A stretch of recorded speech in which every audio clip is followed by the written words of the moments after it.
They sold me like livestock, my own blood, my own father. In 1876, in a town where mercy died before hope, Marla Briggs learned the cruelest truth. Family could be your first betrayer.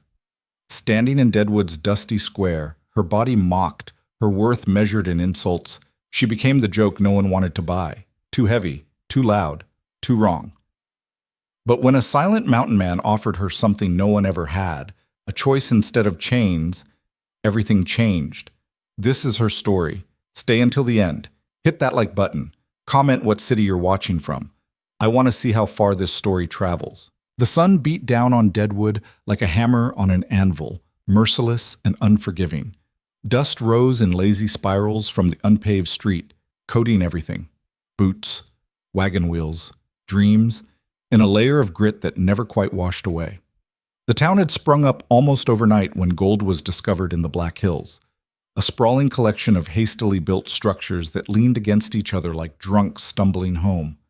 Saloons outnumbered churches 5-1, and the sound of gunfire was as common as birdsong. Marla Briggs stood in the center of it all, trying not to shake. She was 22 years old, broad-shouldered and heavy-set, with thick arms that had hauled water and chopped wood since she was old enough to lift an axe. Her dark hair hung in a braid down her back, and her face, round and flushed from the heat, bore the kind of determined expression that came from years of swallowing humiliation. Her dress, a faded brown thing that had been let out twice already, strained across her middle. She'd sewn it herself, fingers bleeding from the needle, because no store-bought dress in town would fit her. Around her a crowd had gathered, not because they cared, but because in Deadwood, other people's misery was the best entertainment money couldn't buy. "Step right up," her father's voice cut through the murmur of onlookers. Thomas Briggs was a wiry man with a face like sun-dried leather and eyes that held all the warmth of a January wind. He stood on a crate beside a hitching post, one hand gesturing theatrically toward his daughter. "Strong as an ox, this one, can work dawn to dusk without complaint." Marla's jaw tightened. Without complaint. As if she'd ever been allowed to complain. "She cooks, she cleans, she can haul more timber than most men half again her size," Thomas continued, his voice taking on the practiced cadence of a snake oil salesman. "All I'm asking is a fair price for her upkeep. Feed her, put her to work, and you'll get your money's worth." Someone in the crowd laughed, a sharp, ugly sound. "You'd have to feed her a lot," a man called out. More laughter rippled through the gathering.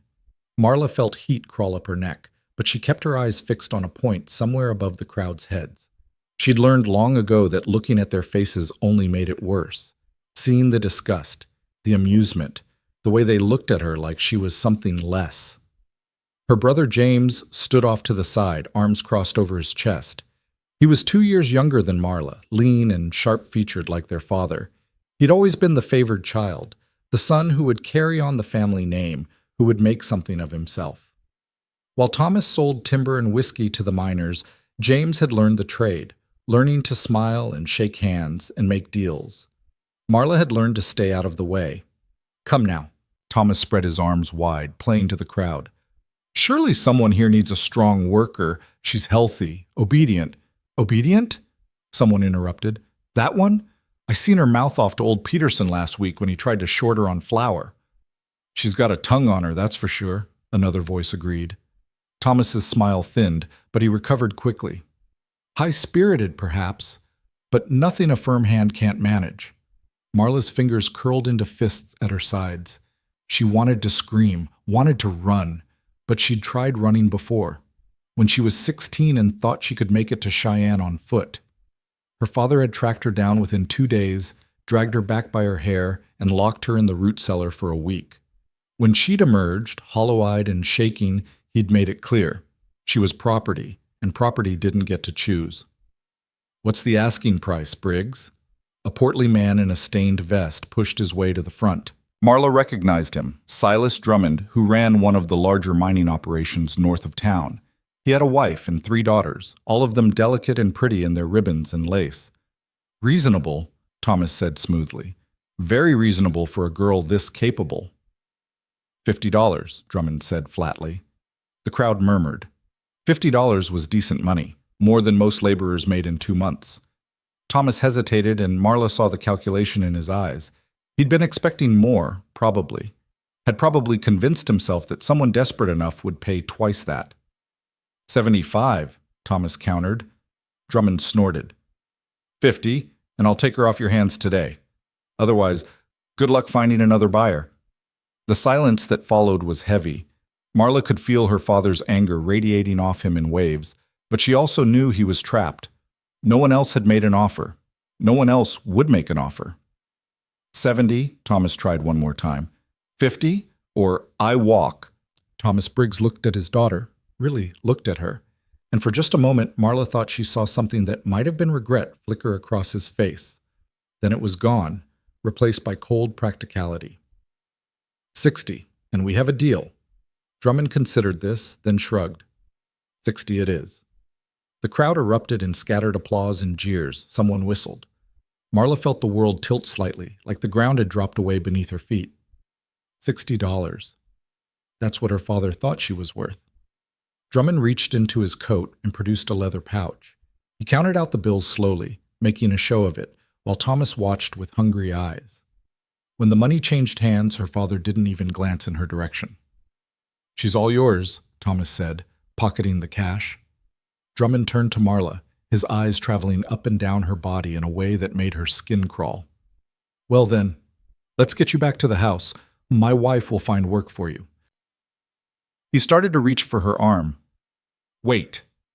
The voice cut through the noise like a blade through silk, quiet, but carrying weight. The crowd turned. A man stood at the edge of the gathering just beyond the ring of onlookers. He was tall, well over 6 feet, with broad shoulders and a frame built from years of hard living. His hair was dark, shot through with gray at the temples, and fell past his collar. A thick beard covered the lower half of his face, and his eyes, pale gray, like morning fog, held a steadiness that made Marla think of old mountains and deep forests. He wore buckskin trousers, a worn linen shirt, and a heavy coat despite the heat. A rifle was slung across his back, and a hunting knife hung from his belt. Everything about him spoke of someone who lived outside the rules of towns and civilization. "Who the hell are you?" Drummond demanded. The man didn't answer immediately. He walked forward slowly, his boots making soft sounds in the dust, until he stood directly in front of Marla. Up close, she could see the lines etched into his face, not from age, but from sun and wind and hardship. He looked at her the way someone might look at another person, not at property or a problem. "Name's Rowan Hale," he said finally, his voice a low rumble. "I've got a claim up in the Black Hills, need help building a cabin before winter." Drummond's face reddened. "Well, you're too late. I just bought her." "Did she agree to it?" The question hung in the air like smoke. "What?" Drummond sputtered. Rowan's eyes never left Marla's face. "Did she agree to be sold? She doesn't get a say." Thomas pushed forward, anger making his voice sharp. "She's my daughter, and I can do with her as I please." "Actually," Rowan said mildly, "I don't think you can." The crowd had gone quiet now, sensing something new and dangerous unfolding. "The Homestead Act says a woman over 21 can claim land in her own name," Rowan continued. "And last I checked, slavery ended more than a decade ago. So unless I'm mistaken, you can't actually sell another human being." Thomas's face went purple. "This is family business." "No," Rowan said, his voice hardening. "This is a woman being treated like livestock, and I'm offering her an alternative." He turned fully to Marla then, and she found herself unable to look away from those steady gray eyes. "I'm heading back up to my claim tomorrow morning," he said. "I've got timber to cut, a cabin to build, and a hard winter coming. I could use a partner, someone strong enough to do the work and smart enough to survive. The job pays in food, shelter, and a share of whatever the claim yields. When spring comes, you can stay or go as you please. No strings, no ownership, just honest work for honest pay." Marla's heart hammered against her ribs. "Why?" The word came out barely above a whisper. "Why what?" "Why would you offer me anything? You don't know me." Something that might have been a smile touched the corner of Rowan's mouth. "I know you're standing here with your head up while people talk about you like you're not even human. I know you haven't cried, haven't begged, haven't made yourself small to please them. That tells me plenty. She's not going anywhere. I paid good money. Rowan's hand shot out, catching Drummond's wrist. The grip must have been crushing because the mining boss went white and released Marla immediately. You paid money to a man who had no right to sell her, Rowan said quietly. That's between you and him. He released Drummond and stepped back, his attention returning to Marla. The offer stands, he said. You can come with me and build a life. Or you can walk away from all of this. From them, from me, from Deadwood entirely. Either way, the choice is yours, no one else's. The word choice echoed in Marla's head. When had she ever had a choice? She looked at her father, who was staring at Rowan with naked hatred. She looked at her brother, who wouldn't meet her eyes. She looked at Drummond, still cradling his wrist, his face twisted with anger and humiliation. Then she looked at Rowan Hale, this stranger who had walked into her nightmare and offered her something she'd never thought possible. A way out. I'll come with you, she said. The words felt like jumping off a cliff. Thomas exploded. The hell you will, you ungrateful— I'm 22 years old, Marla cut him off, her voice stronger now. You just told everyone here I'm strong and capable and worth money. Well, if I'm worth money to you, I'm worth money to myself. You're my daughter. Then you should have treated me like one. The crowd had pressed closer now, feeding on the drama. Marla could feel their eyes on her, their judgment, their curiosity. But for the first time in her life, she didn't care. When do we leave? She asked Rowan. Dawn. I'm camped at the edge of town near the old Miller barn. Marla nodded. I'll be there. Thomas lunged forward, but James caught his arm. Pa, don't. Half the town just saw you try to sell her. You make a bigger scene, the marshal might start asking questions. Let him ask, Thomas snarled, but he didn't try to move forward again. Rowan touched the brim of his hat to Marla, a gesture of respect that made something crack open in her chest, and turned to leave. The crowd parted for him like water around a stone. Marla stood there, alone in the center of the dispersing crowd, feeling lighter and more terrified than she'd ever felt in her life. She didn't go back to her father's house. There was nothing there she wanted, no possessions worth claiming, no memories worth preserving. Instead, she walked to the edge of town where the buildings gave way to scrub grass and scattered pines. The Miller barn loomed in the fading light, its roof half collapsed and its walls silvered with age. Rowan's camp was simple: a small fire, a bedroll, and a pack horse tethered to a nearby tree. He looked up as she approached, but didn't seem surprised to see her. Thought you might come early, he said. Didn't want to give them a chance to change my mind. He nodded and gestured to the fire. Coffee's hot. Not good, but hot. Marla sat down on the opposite side of the fire, accepting the tin cup he handed her. The coffee was indeed terrible, bitter and grainy, but it was warm, and warmth was enough. They sat in silence for a while, the fire crackling between them. Can I ask you something? Marla said finally. Go ahead. Why did you really do that? In town, I mean. Rowan poked at the fire with a stick, sending sparks spiraling up into the darkening sky. Came down to Deadwood to trade furs and pick up supplies. Heard the commotion, saw what was happening. Reminded me of something from a long time ago. What? My sister. His voice went flat. She was sold off to pay my father's debts when she was 16. Went to a man 3 times her age who worked her to death in 2 years. I was too young to stop it then, too powerless. Marla set down her cup. I'm sorry. Don't be sorry. Just be ready to work. Life in the mountains isn't easy. I'm not afraid of work. Good. He looked at her across the fire, his expression serious. But I need you to understand something. This isn't charity. I'm not saving you. I'm offering you a partnership, and partnerships only work if both people pull their weight. Can you do that? Marla thought about all the years she'd hauled water, chopped wood, scrubbed floors, and tended animals while her father drank and her brother learned to be a businessman.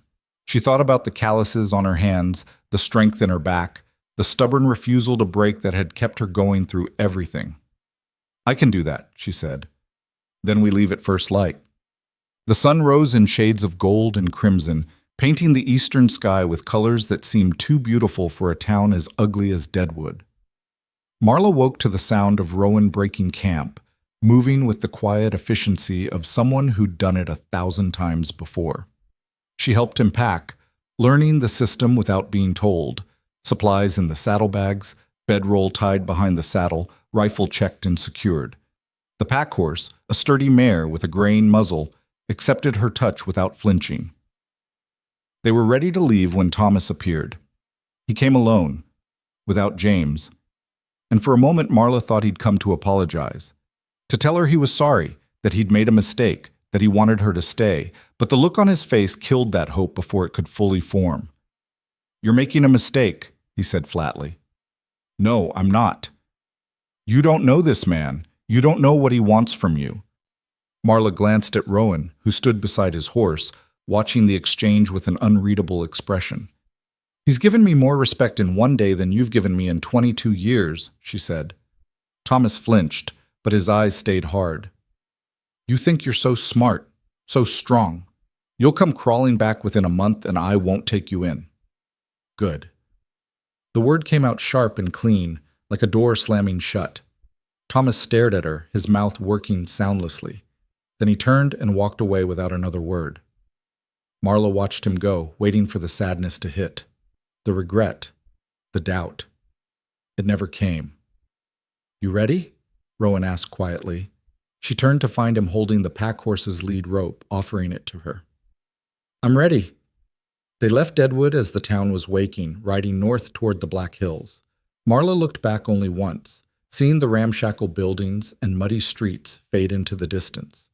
Then she turned forward and didn't look back again. Boom! The first day of travel was harder than Marla expected. She'd walked plenty in her life, to the creek for water, to the woods for firewood, to town for supplies. But she'd never hiked for hours over rough terrain while carrying a heavy pack. Her legs burned, her feet ached. Sweat soaked through her dress and made the fabric cling uncomfortably. Rowan set a steady pace, not fast, but relentless. He didn't talk much, but he pointed out things as they went. A game trail, a good spot for water, the way the trees changed as they climbed higher. "You see those aspens?" He gestured to a grove of white-barked trees. "Means there's water nearby, even in dry seasons. Remember that." Marla filed the information away, trying to learn the language of this new world. They stopped twice to rest and once to eat, dried meat and hard bread that Rowan produced from his saddlebags. The food was plain but filling, and Marla ate without complaint. "How far is your claim?" she asked. "Another day and a half, maybe 2, depending on weather." "And you've been living up there alone?" "For about 3 years now." Marla tried to imagine that. 3 years of solitude, of silence broken only by wind and wildlife. It seemed impossible, almost peaceful. "Don't you get lonely?" Rowan shrugged. "Sometimes. But I spent 10 years working in towns, around people, dealing with all their noise and nonsense. This is better." "What did you do? Before, I mean." "Little bit of everything. Hunted, trapped, guided wagon trains west, spent time in the army." He didn't elaborate, and something in his tone suggested she shouldn't push. They walked on in silence. By the time the sun started to set, Marla's entire body hurt. Her shoulders ached from the pack straps, her thighs screamed with every step, and blisters had formed on both heels. But she kept going, kept putting one foot in front of the other, because stopping meant admitting weakness, and she'd rather die than do that. Rowan made camp near a small stream, in a clearing surrounded by pine trees. He showed her how to set up a proper camp, where to put the fire for maximum warmth and minimum smoke, how to string a line between trees for hanging supplies away from animals, how to arrange rocks to reflect heat from the flames. Marla watched and learned, her mind cataloging every detail. "You did good today," Rowan said as they sat by the fire, eating another simple meal. The words caught her off guard. She couldn't remember the last time someone had told her she'd done good at anything. "Thank you." "Don't thank me. You earned it." He poured coffee into 2 cups, handing her one. "Tomorrow will be harder. The terrain gets rougher the higher we go." "I can handle it." He studied her across the fire. "Yeah, I think you can." That night, Marla lay in her bedroll staring up at the stars. There were so many of them, more than she'd ever seen in Deadwood, where the lights from the saloons and houses washed them out. They spread across the sky like sugar spilled on a black table, beautiful and infinite.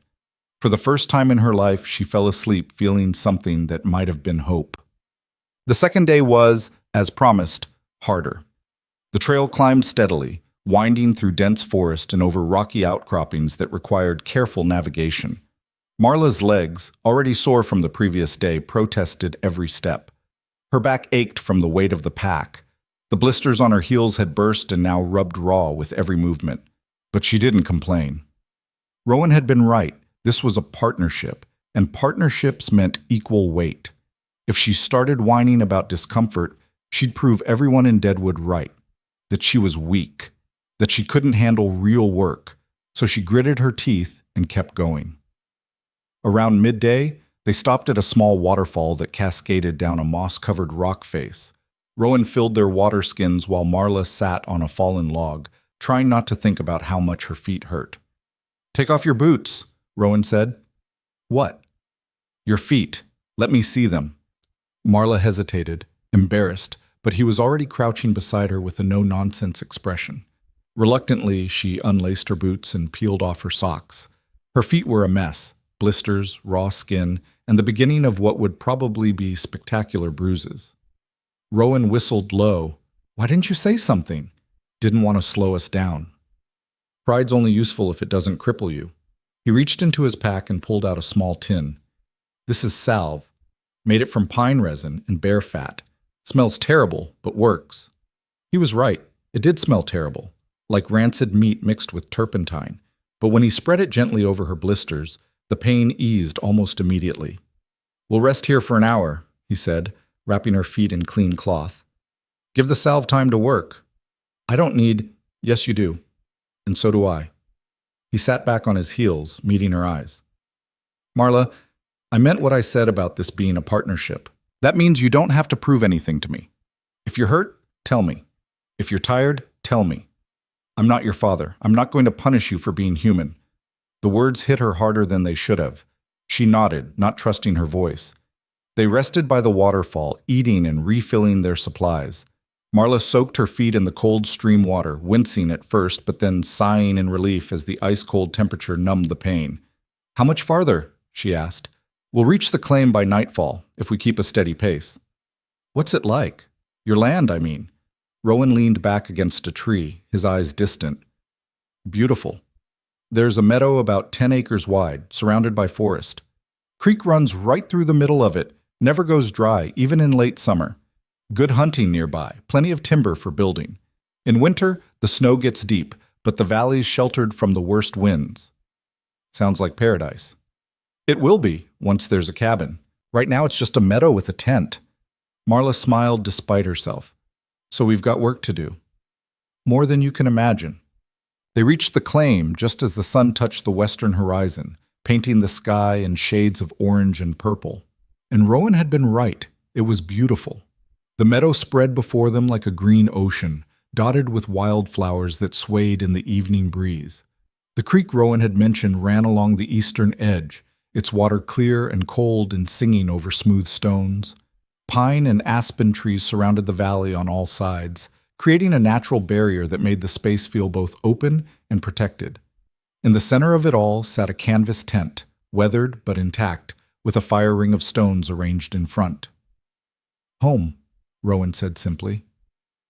Marla stood at the edge of the meadow, taking it all in.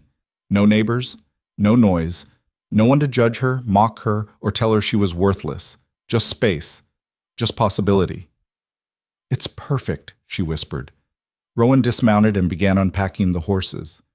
"Don't get too comfortable. Tomorrow we start building." "But—" Marla barely heard him. She was already walking into the meadow, her boots swishing through the long grass, her face tilted toward the sky where the first stars were beginning to appear. For the first time since she could remember, she felt free. That night they sat by the fire and Rowan laid out the plan. "We've got maybe 6 weeks before the first snow," he said, scratching marks in the dirt with a stick to illustrate. "We need a cabin, nothing fancy, but solid. 4 walls, a roof that won't leak, a fireplace that draws properly. We'll need to fell trees, strip the bark, notch the logs. It's backbreaking work. I can handle it. I know you can, but you need to understand the stakes. If we don't finish before winter, we're in serious trouble. The snow up here can get 10 feet deep. Temperatures drop well below freezing. Without proper shelter, we'll freeze to death. Marla met his eyes across the fire. Then we better get started. Rowan smiled. A real smile this time, one that reached his eyes. Yeah, we better. He showed her where everything was stored. The tools, the supplies, the food cache he'd built into the ground to keep things cool. He explained the routine. Up at dawn, work until noon, rest during the hottest part of the day, work again until sunset. Sundays, we rest, he added, even if we're not done. You work yourself to death. You're no good to anyone. Marla nodded, filing away every detail. That night she slept in the tent while Rowan took the first watch outside.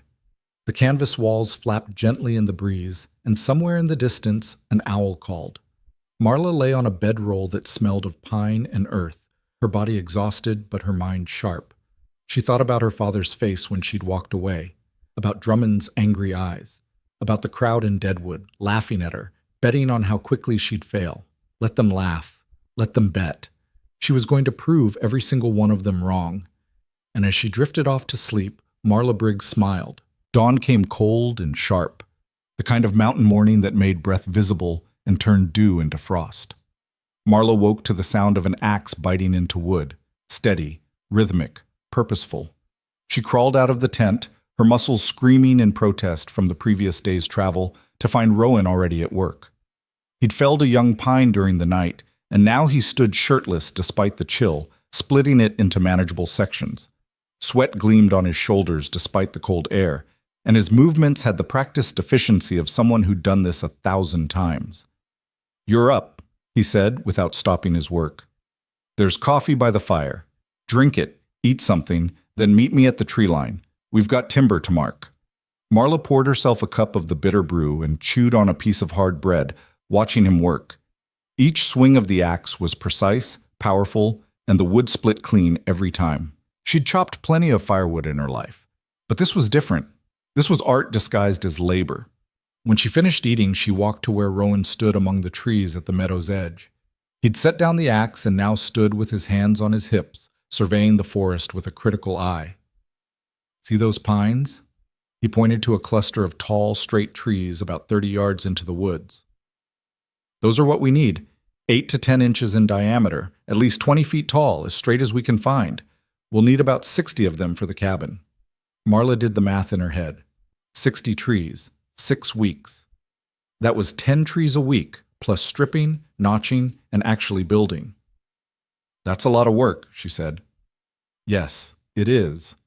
Rowan picked up a piece of rope he'd laid on the ground and tossed it to her. "We'll mark them first. I'll pick the trees, you tie the rope around them. Tomorrow, we start cutting."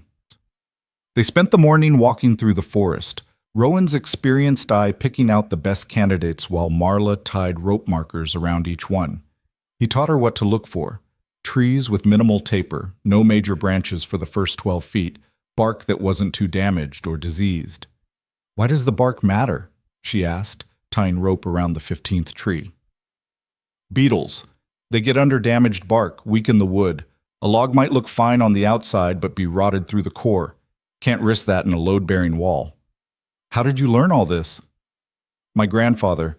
He was a carpenter back in Pennsylvania, built half the barns in Lancaster County." Rowan ran his hand along a tree trunk, feeling for something Marla couldn't see. "He used to say that trees talk to you if you know how to listen." "What are they saying now?" "That winter's coming early this year. See how thick the bark is? How the sap's already starting to harden? Trees know things we don't." By noon, they'd marked 43 trees.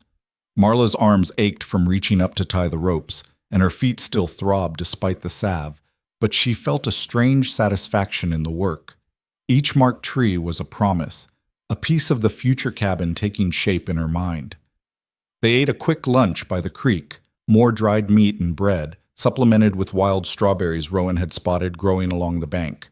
The berries were tiny but intensely sweet, tasting like summer condensed into something you could hold between your fingers. "Tomorrow," Rowan said, lying back on the grass with his hat over his face, "we start felling. I'll handle the axe work initially, but I'm going to teach you. You need to know how to do this in case something happens to me." "What would happen to you?" Anything. Bear attack, broken leg, sickness. You can't rely on me being around to do the heavy work. You need to be able to do it yourself. The thought sent a chill through Marla that had nothing to do with the temperature. She'd spent so long being told she was useless, incapable, weak, and now here was someone insisting she learn to be completely self-sufficient. "I'll learn," she said. "I know you will." That afternoon, Rowan taught her how to sharpen the axes and saws they'd be using. He showed her the proper angle, the right pressure, the way to test the edge against your thumbnail without slicing it open.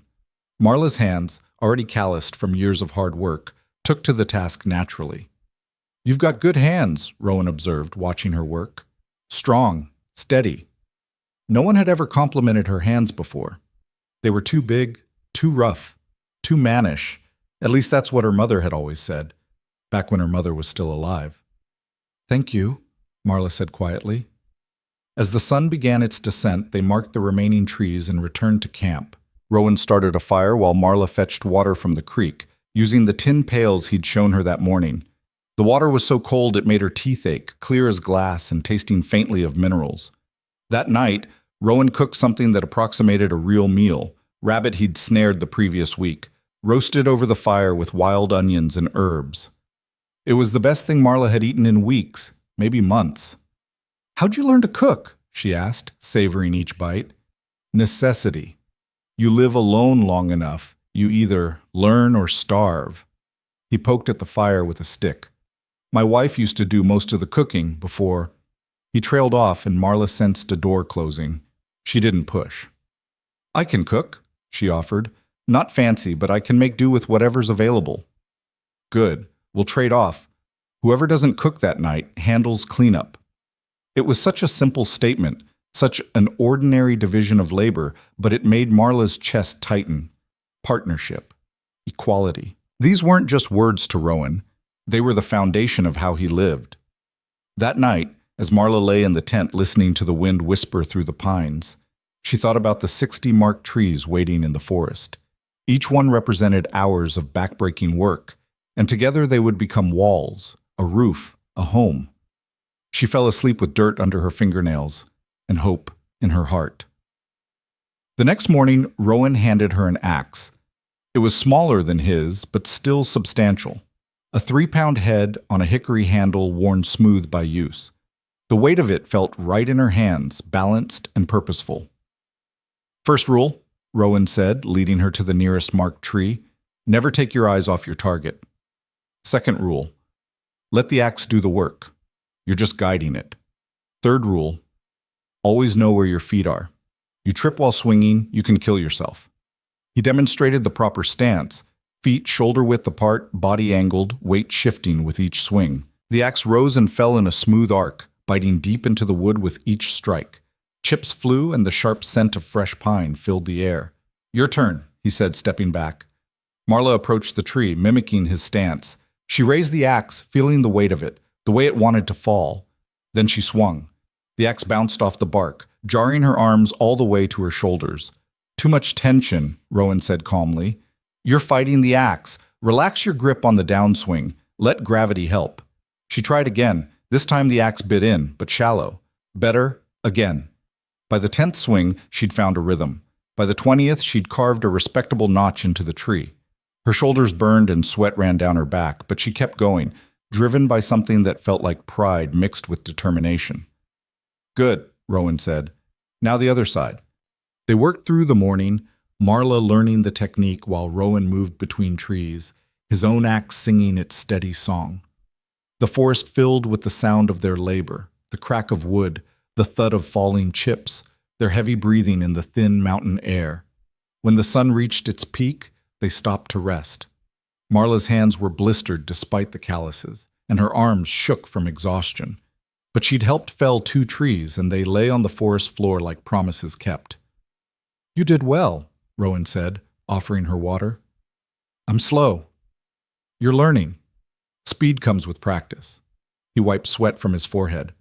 "Most men I've worked with would have given up after the first tree. You kept going." "I'm not most men." "No," Rowan agreed, something like approval in his eyes. "You're not." Over the next 2 weeks, Marla transformed. Her body, already strong from years of labor, adapted to the new demands with surprising speed. The blisters on her hands became calluses. Her shoulders and back, initially screaming with each swing, grew accustomed to the weight of the axe. She learned to read the trees the way Rowan did, feeling for the grain, judging the lean, predicting where they'd fall. She learned to strip bark using a draw knife, the long blade peeling away the outer layers in satisfying strips. She learned to notch logs using an adze, the careful strikes creating interlocking joints that would hold the cabin walls together without nails. She learned to measure and mark, to plumb and level, to think 3 steps ahead of where they were currently working. And somewhere in all that learning, something shifted inside her. The shame that had lived in her chest for as long as she could remember, the voice that said she was too big, too awkward, too wrong, began to quiet. Because up here, in the mountains, her size wasn't a liability. It was an asset. When they needed to move a particularly heavy log, it was Marla's strength combined with Rowan's that got the job done. When they needed someone to climb onto the half-built wall to set the next course of logs, Marla's solid frame and good balance made her perfect for the job. When they needed endurance, the ability to swing an axe for hours, to carry timber, to work past exhaustion, Marla had it in abundance. "You're a natural at this," Rowan told her one evening as they surveyed their progress. The cabin's foundation was laid, 4 courses of logs, notched and fitted, forming a rectangle 20 feet by 16. "I like it," Marla admitted. "I like seeing something take shape, like proof that the work matters. All work matters, if you're doing it for yourself." It was a simple statement, but it resonated with Marla in a way she couldn't quite articulate. She'd spent years working herself to exhaustion for people who didn't appreciate it, didn't even acknowledge it. Here, every log she placed, every joint she carved, every bead of sweat she shed, it was building something that was partly hers. By the end of the 3rd week, the walls were waist high and the work had settled into a comfortable rhythm. They rose with the sun, worked through the morning, rested during midday, worked again until evening. Meals were simple but sufficient. Conversation was sparse but meaningful. And slowly, carefully, they were building more than just a cabin. They were building trust. Then, on a Tuesday morning that started like any other, Marla's past came riding up the mountain. She was at the creek, filling water pails, when she heard voices coming from the direction of the meadow. Men's voices, rough and familiar. Her stomach dropped. She dropped the pails and ran back to camp, water sloshing forgotten behind her. When she broke through the tree line into the meadow, her worst fear was confirmed. Her father sat on horseback at the edge of the clearing, with James mounted beside him. They'd brought 2 other men Marla didn't recognize, hard-looking types with guns on their hips and predatory eyes. Rowan stood near the half-built cabin, his rifle held casually but ready. His face was unreadable, but Marla could see the tension in his shoulders. "Marla!" Thomas called out when he saw her. "There you are. We've come to bring you home." "This is my home," she said, moving to stand beside Rowan. Thomas's face darkened. "Don't be stupid, girl. You can't live up here like some kind of savage. It's not proper." "Proper?" Marla felt anger rising in her chest, hot and sharp. "You sold me in the street like a horse, and you want to talk to me about proper?" "I was trying to find you a good situation," Thomas's voice rose. "You think Drummond wouldn't have fed you, given you a roof over your head?" "A roof over my head in exchange for what, exactly?" Marla shot back. "His wife's too delicate to do real work, and his daughters are useless. I would have been their slave." "Better than this," Thomas gestured at the cabin, the tent, the rough camp. "Living in the woods with a stranger, doing man's work?" "The lady made her choice," Rowan interrupted, his voice calm but hard as iron. "She's free to make another if she wants, but that's between her and herself, not you." "She's my daughter." "Then you should have treated her like one." Rowan's grip on the rifle tightened slightly. "Now, I'll ask you once, politely. Leave." One of the men with Thomas, a thick-necked brute with a scar across his cheek, laughed. "You gonna make us, mountain man? 4 against 1 ain't good odds, even for someone who thinks he's tough." "I don't think I'm tough," Rowan said mildly. "I know I'm a good shot, and at this range I can put a bullet through your eye before you clear leather." The laughter died. James spoke for the first time, his voice trying for reasonable, but coming out nervous. "We just want to talk to her. Alone." "No," Marla said firmly. "Say in front of Rowan." Thomas dismounted, moving slowly, hands visible. "Marla, please. I know I made mistakes, but you can't throw your life away like this. What happens when winter comes, when the work gets too hard? You think he's going to take care of you?" "I don't need anyone to take care of me," Marla said. "I can take care of myself." "With what? You got no money, no supplies?" "I've got a partnership. We work, we share, we survive, together." "Partnership?" Thomas's voice dripped with scorn. He turned to Rowan. "What's your angle here? You trying to marry her for her land claim? Because she ain't got one. She's got nothing." "She's got herself," Rowan said. "And up here, that's worth more than money or land titles." "Spare me the frontier philosophy," Thomas sneered. He looked back at Marla, and his expression shifted, became calculating. "Drummond's still interested. Said he'd pay $75 if I brought you back." The words hung in the air like poison.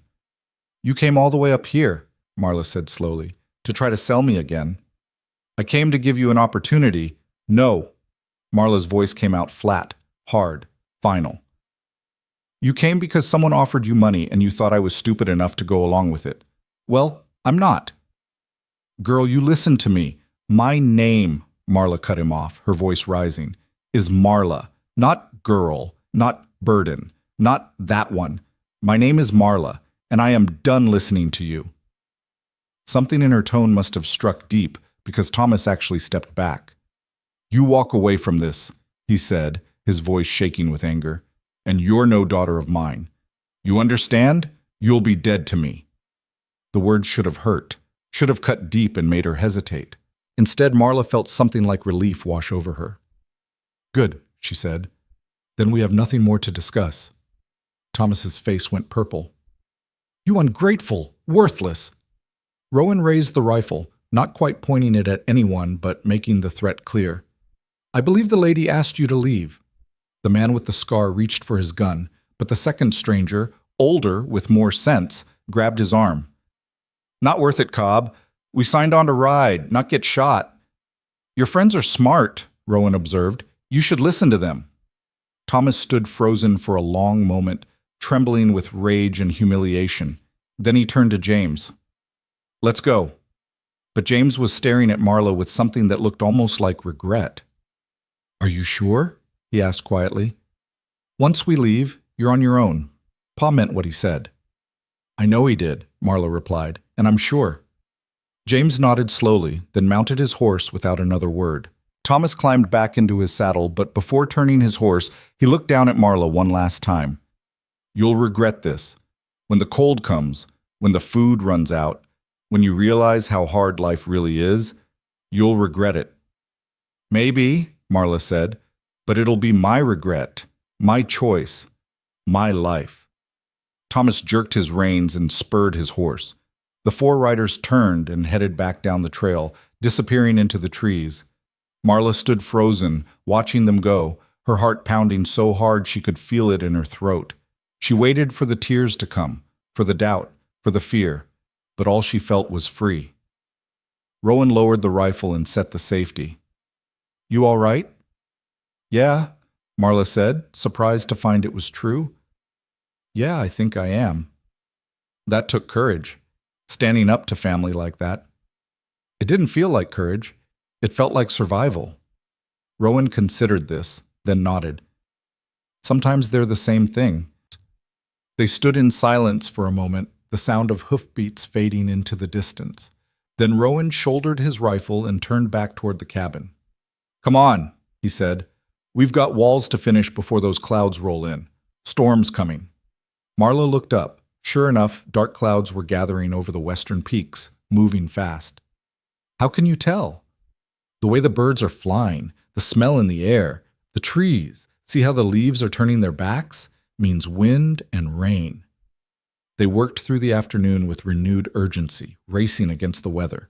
Marla's muscles burned and her hands ached, but she kept pace with Rowan, lifting logs, notching joints, fitting pieces together like a puzzle made of wood and sweat and determination. The first raindrops fell just as they secured the last log of the 8th course. Within minutes, it became a downpour, cold, hard rain that turned the meadow into a mud pit and made the logs slick and treacherous. They retreated to this tent, soaked through and shivering. Rowan got a fire going in the sheltered ring while Marla changed into dry clothes, her fingers numb and clumsy. "Drink this," Rowan said, handing her a tin cup of something hot. It was tea made from pine needles, strange tasting but warming. They sat in the tent's opening, watching the rain hammer down, the half-finished cabin standing solid and square against the storm. "You did good today," Rowan said after a while. "Both with your father and with the work. Felt like I was going to throw up when I saw them. But you didn't. You stood your ground." He sipped his tea. "That's what matters." Thunder rolled across the valley, echoing off the mountains. Lightning flickered in the clouds, turning the world silver for brief moments. "Can I ask you something?" Marla said. "Go ahead." "Why did you really offer me this? And don't say it was just about needing help with the cabin." Rowan was quiet for a long time, staring out at the rain. When he finally spoke, his voice was low and careful. "Because I saw myself in you. Not the circumstances, but the feeling. Being treated like you're worth less than you are. Being told your life isn't your own." He paused. "I spent 10 years in the army, taking orders, being told where to go and what to do and who to kill. When I got out, I swore I'd never let anyone have that kind of power over me again. Up here, I answer to no one but myself and the mountain." "And your wife?" Marla asked carefully. "You mentioned her before." "Sarah." His voice softened. "She was good people. Patient, kind, put up with my moods and my nightmares." He took a breath. "Cholera took her 3 years ago, along with our daughter. After they died, I couldn't stay in town anymore. Too many memories, so I came up here." "I'm sorry." "Don't be. They lived good lives, short as they were. And they taught me that freedom isn't just about being away from people. It's about choosing the people you want in your life." He looked at her then, his gray eyes serious. "I chose to offer you a place up here because you reminded me that some people are worth taking a chance on." Marla felt her throat tighten. "Thank you." "Don't thank me yet. Winter's still coming, and we've got a lot of work left." But there was warmth in his voice, and when Marla smiled, he smiled back. The storm lasted 3 days. They used the time to work on smaller tasks, making furniture, organizing supplies, planning the roof structure. Rowan taught Marla how to weave willow branches into a bed frame, how to cure leather strips for hinges, how to calculate the angle of a roof to shed snow properly. And they talked, really talked, in a way Marla had never experienced before. Rowan told her about growing up in Pennsylvania, about his grandfather's carpentry shop, about joining the army young and stupid and coming back old and changed. He told her about Sarah, how they'd met, how she'd seen past his rough edges to something worth caring about, how losing her had nearly broken him. Marla told him about her mother, who died when Marla was 12, and how everything had changed after that. How her father had started drinking more, working less, blaming Marla for every hardship. How James had learned to stay silent and invisible, while Marla had borne the brunt of their father's anger and disappointment. "He used to hit you?" Rowan asked quietly. "Sometimes. When he was really drunk. But mostly he just—" Marla struggled for words. "He made me feel like I was wrong, like my existence was a burden he had to carry." "That's not on you. That's on him. I know that now, but for years I believed it. When the rain finally stopped, they emerged to find the world washed clean and bright. The meadow sparkled with standing water, and a double rainbow arced across the eastern sky. "Good omen," Rowan said, shouldering his axe. "Let's get back to work." They finished the walls over the next 10 days, working from dawn to dusk, their movements synchronized now, like dancers who'd learned each other's rhythm. The cabin rose log by log, solid and square, until finally they set the ridge beam, a massive pine that had taken both of them, and a jury-rigged pulley system to lift into place. When it was secure, Rowan climbed down from the wall and stood back, hands on his hips, surveying their work. "We did it," he said, something like wonder in his voice. "We actually did it." Marla stood beside him, looking at what they'd built. 4 walls of notched logs, 8 feet high, with window openings left for glass they'd install later. It wasn't finished. They still needed a roof, a door, a fireplace. But it was real, solid, undeniable. "Yeah," she said softly. "We did." That night, they celebrated with fresh trout from the creek and the last of Rowan's coffee. They sat by the fire, tired to the bone, but satisfied in a way that went deeper than simple accomplishment. "Tomorrow, we start on the roof," Rowan said. "That's the tricky part." "Trickier than this?" "Different tricky.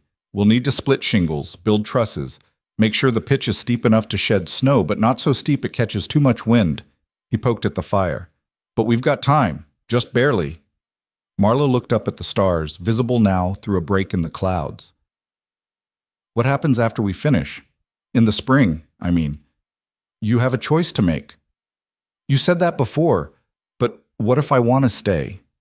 Rowan met her eyes across the fire. "Then we figure out what that looks like. Partnership can mean a lot of things." "What do you want it to mean?" He considered this carefully. "I want it to mean we built something together that neither of us could have built alone, and that we keep building it, whatever shape it takes." It wasn't a declaration, it wasn't a promise, but it was honest, and honesty was something Marla had learned to value above all else. "I can work with that," she said. And across the fire, Rowan Hale smiled. The roof went up in sections over the next 2 weeks, each day a careful dance between precision and speed. Rowan showed Marla how to split cedar shakes from logs, the blade finding the grain and peeling away thin, overlapping pieces that would shed water like scales on a fish. Her hands blistered anew from the unfamiliar work, then calloused over harder than before. They built the trusses on the ground first, measuring twice and cutting once, because mistakes at this stage could mean a collapsed roof come winter. Marla learned to think in angles and load-bearing weight, to understand how force traveled through wood and where strength was needed most. "Architecture is just physics made visible," Rowan told her as they fitted the first truss into place. "You're not building, you're solving a problem the mountain's giving you." "What's the problem?" 10 feet of snow that wants to crush everything beneath it." They hoisted each truss with a rope and pulley system Rowan had rigged, Marla pulling while Rowan guided from above. It was dangerous work. One slip could mean broken bones or worse, but they moved with practiced care, trusting each other's strength and judgment.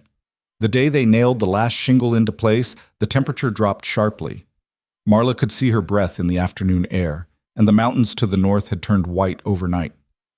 "First snow up high," Rowan observed, standing in the doorway of the now enclosed cabin.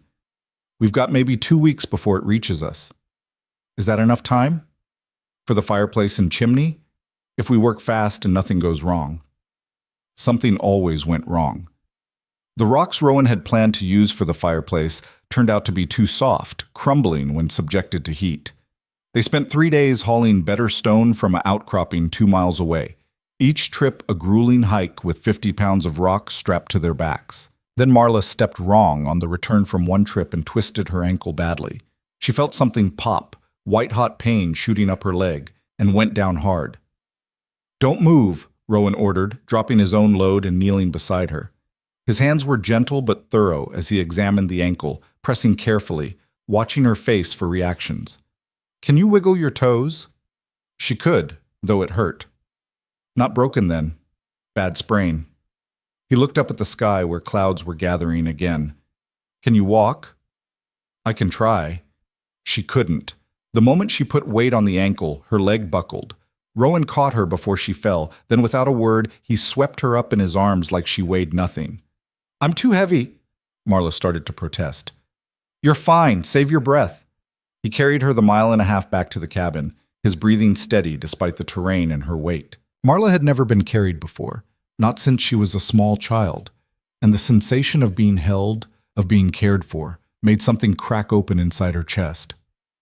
Back at the cabin, Rowan wrapped her ankle tightly with strips of cloth soaked in cold creek water, then elevated it on a pile of folded blankets.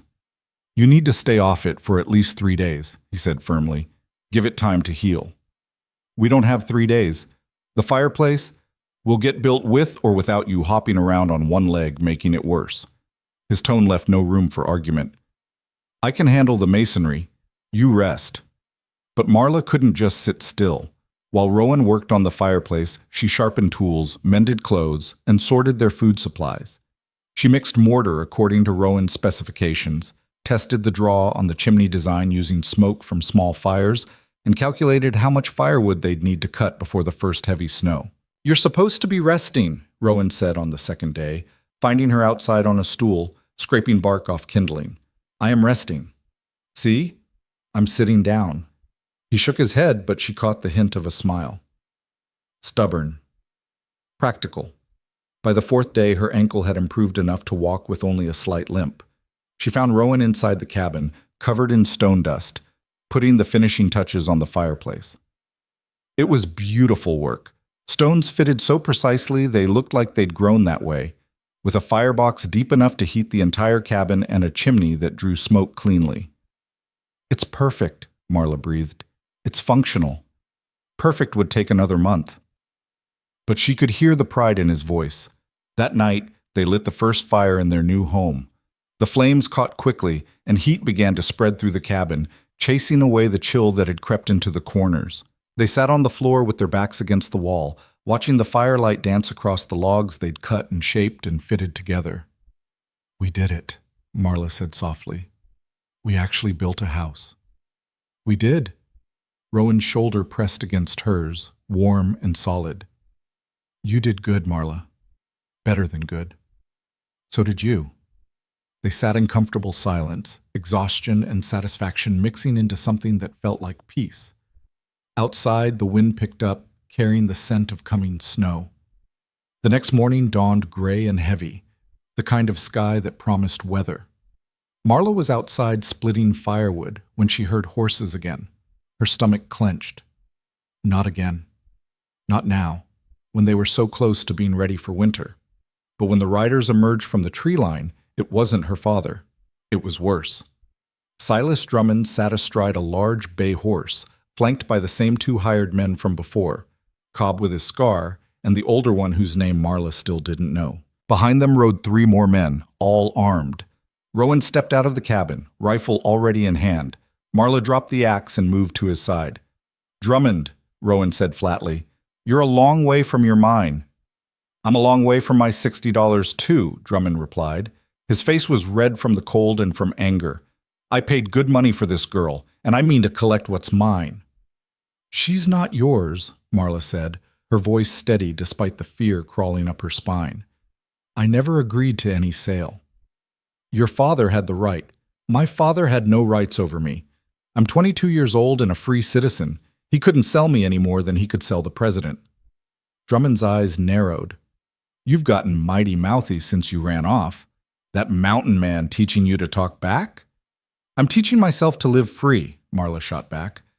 "Something you apparently can't stand." "What I can't stand is being cheated out of $60. Drummond shifted in his saddle. "I came up here to make you an offer. You come back with me now, work off the debt your father owes me, and we'll call it square. Otherwise, I'll take it out of his hide, and that'll be on your conscience." The threat landed like a punch. Marla felt her resolve waver for just a moment. Then Rowan spoke, his voice like gravel. "Her father's debts aren't her responsibility. You want your money back, you take it up with him." "I did. He's broke. Drank and gambled away everything he had." Drummond smiled, and it wasn't pleasant. "So unless you want to pay me $60 for the privilege of keeping her, she's coming with me." "She's not going anywhere." "You prepared to die over it?" The question hung in the cold air. Marla could see the calculations happening. 6 armed men against 1, even if that one was holding a rifle. The odds weren't good. "How about this?" the older hired man said suddenly. "How about we settle this civilized-like? No shooting, no hard feelings." "I'm listening," Rowan said warily. "You beat Cobb here in a fair fight. We ride away and forget the whole thing. Cobb wins. The girl comes with us." Drummond looked like he wanted to object, but Cobb was already dismounting, an eager grin splitting his scarred face. "I like it," Cobb said, cracking his knuckles.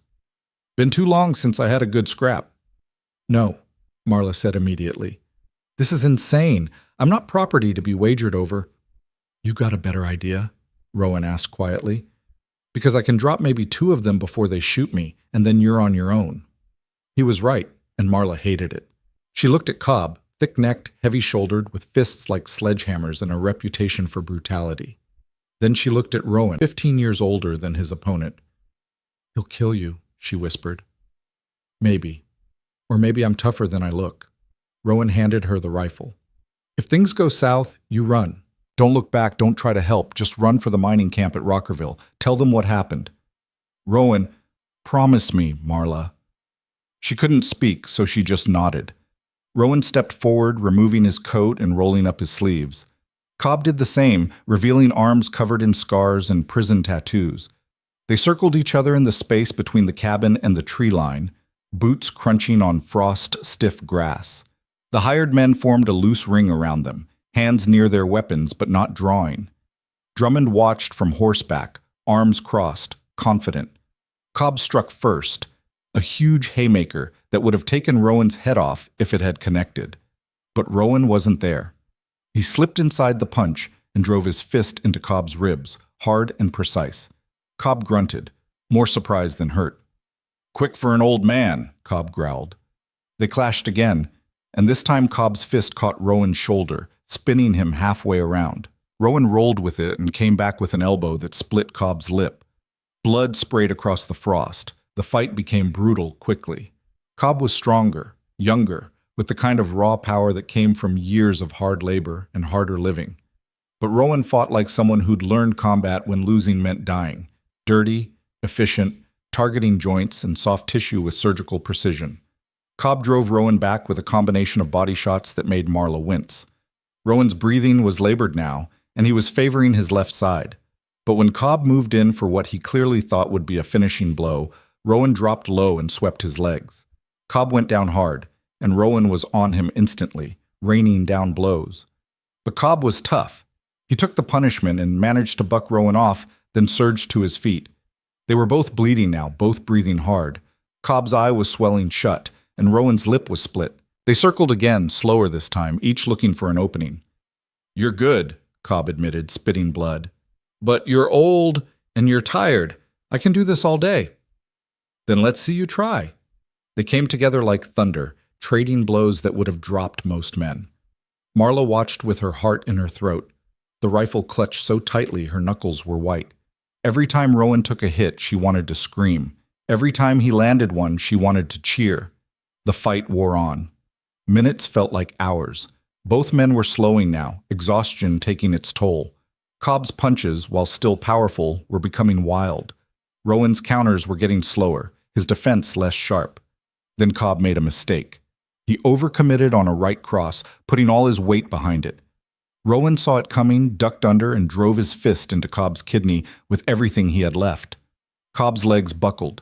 He dropped to one knee, gasping. Rowan grabbed him by the hair and drove a knee into his face. Cobb went down and stayed down, blood pooling beneath his broken nose. The clearing went silent except for Rowan's ragged breathing. "He's done," the older hired man said, dismounting to check on Cobb. "Fight's over. You won." Rowan stood swaying, his face a mess of blood and bruises, but still upright. He looked at Drummond. "We have an agreement. Leave. Don't come back." Drummond's face was purple with rage. "This isn't over." "Yeah, it is." The older hired man helped Cobb to his feet, where he stood groggily. "We made a deal, Mr. Drummond. Man of your position, you want word getting around that you don't honor your agreements?" The threat was subtle, but clear. Drummond might be rich, but reputation mattered in mining country. If people thought he couldn't be trusted, business would dry up fast. "Fine," Drummond spat, "but you haven't heard the last of me, Hale. Nobody makes a fool of Silas Drummond." "Then stop acting like one," Rowan said quietly. Drummond jerked his rein so hard his horse reared, then spurred away. The hired men followed, Cobb wobbling in his saddle, blood still streaming from his nose.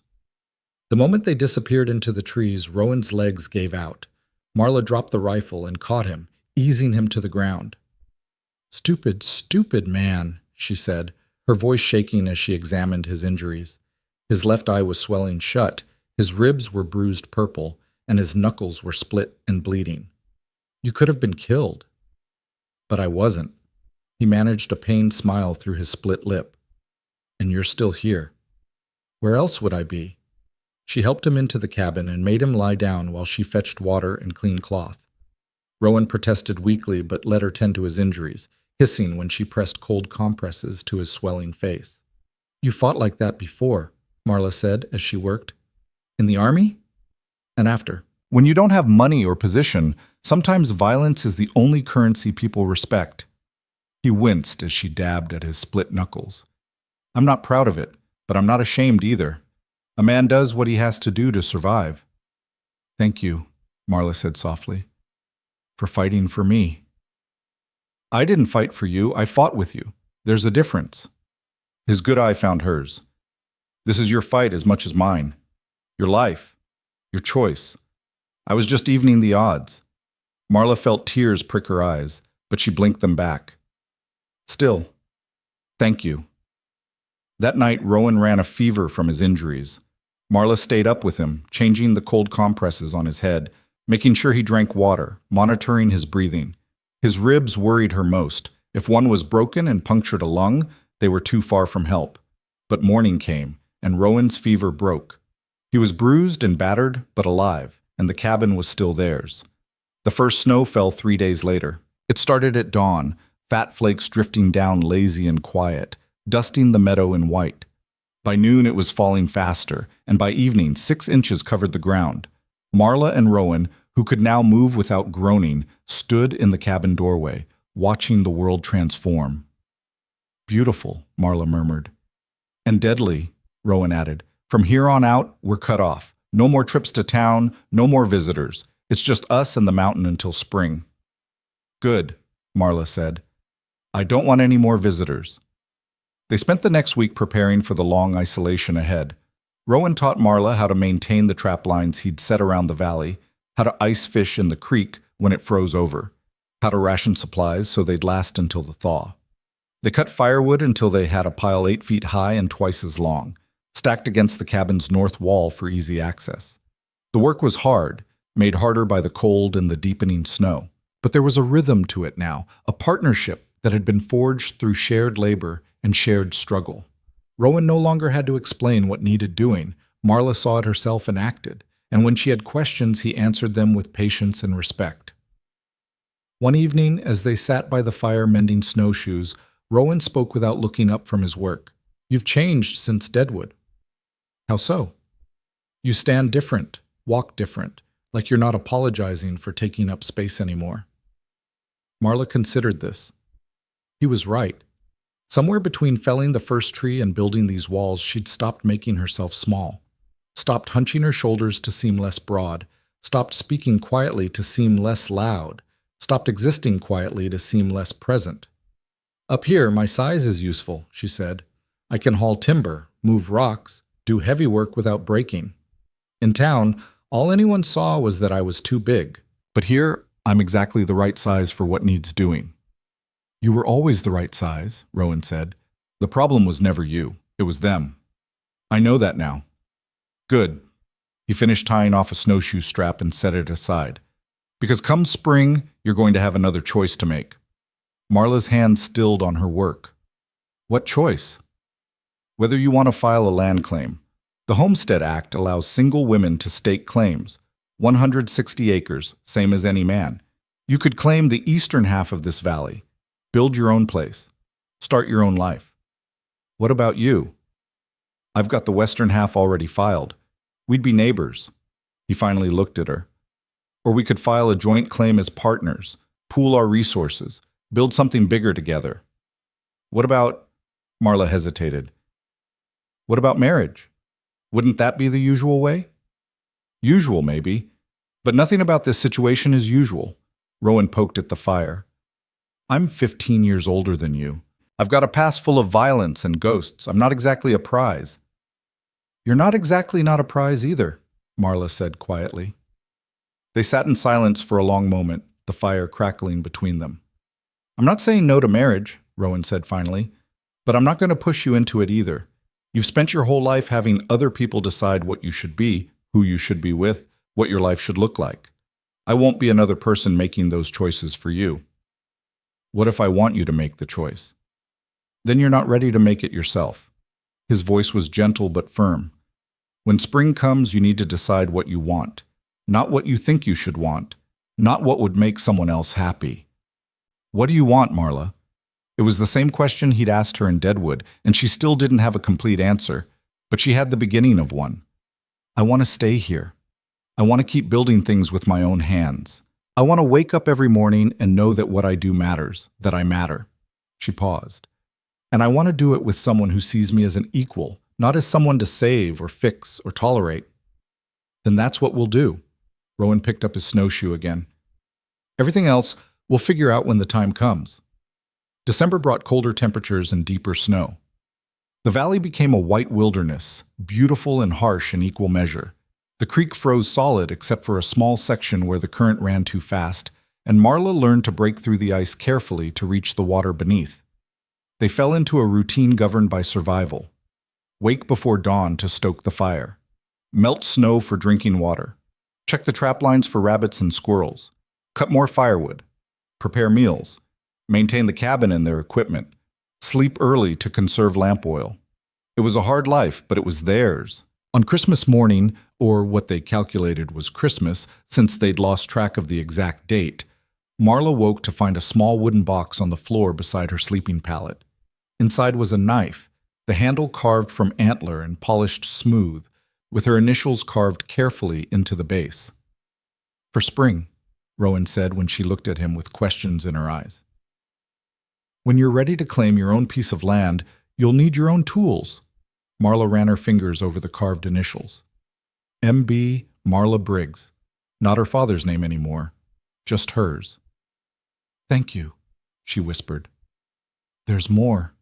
He pulled out a piece of folded paper, a map he'd drawn of the valley, showing the creek, the forests, the meadows. The western half was marked R.H. Claim. The eastern half was blank, waiting. That's yours if you want it, Rowan said. Your 160 acres, your future, no strings attached. Marla stared at the map, at all that blank space waiting to be filled. She thought about this cabin they'd built together, about fighting side by side against her father in Drummond, about the life they'd carved out of wilderness and determination. Can I give you your present now? She asked. You didn't have to. She cut him off by pulling out her own folded paper. On it, she'd drawn a design for an addition to the cabin, a second room that could serve as a workshop or storage, with a loft above for extra sleeping space. I thought maybe, she said carefully, instead of building two separate cabins, we could build one bigger one, together, as partners. Rowan studied the drawing, his expression unreadable. You sure about this? I'm sure I want to keep building with you. Everything else, whether that means partnership or marriage or something we don't have words for yet, we can figure out as we go. He looked at her then, really looked at her, and what she saw in his eyes made her heart skip. Partners, he said, extending his hand. Marla shook it, feeling the calluses on his palm match her own. Partners. Outside, snow began to fall again, quiet and steady, covering the world in white. But inside the cabin they'd built together, the fire burned warm, and for the first time in her life, Marla Briggs felt truly home. January arrived with the kind of cold that turned breath to ice crystals before it left your lungs. The snow that had seemed beautiful in December became an enemy in the new year, piling higher and higher until the cabin windows were half buried and the world outside became a tunnel between the door and the woodpile. Marla woke one morning to find frost coating the inside walls despite the fire burning through the night. Rowan was already up, feeding more wood into the fireplace, his breath misting in the frigid air. Temperature dropped hard overnight, he said without turning. Probably 20 below, maybe colder. The animals?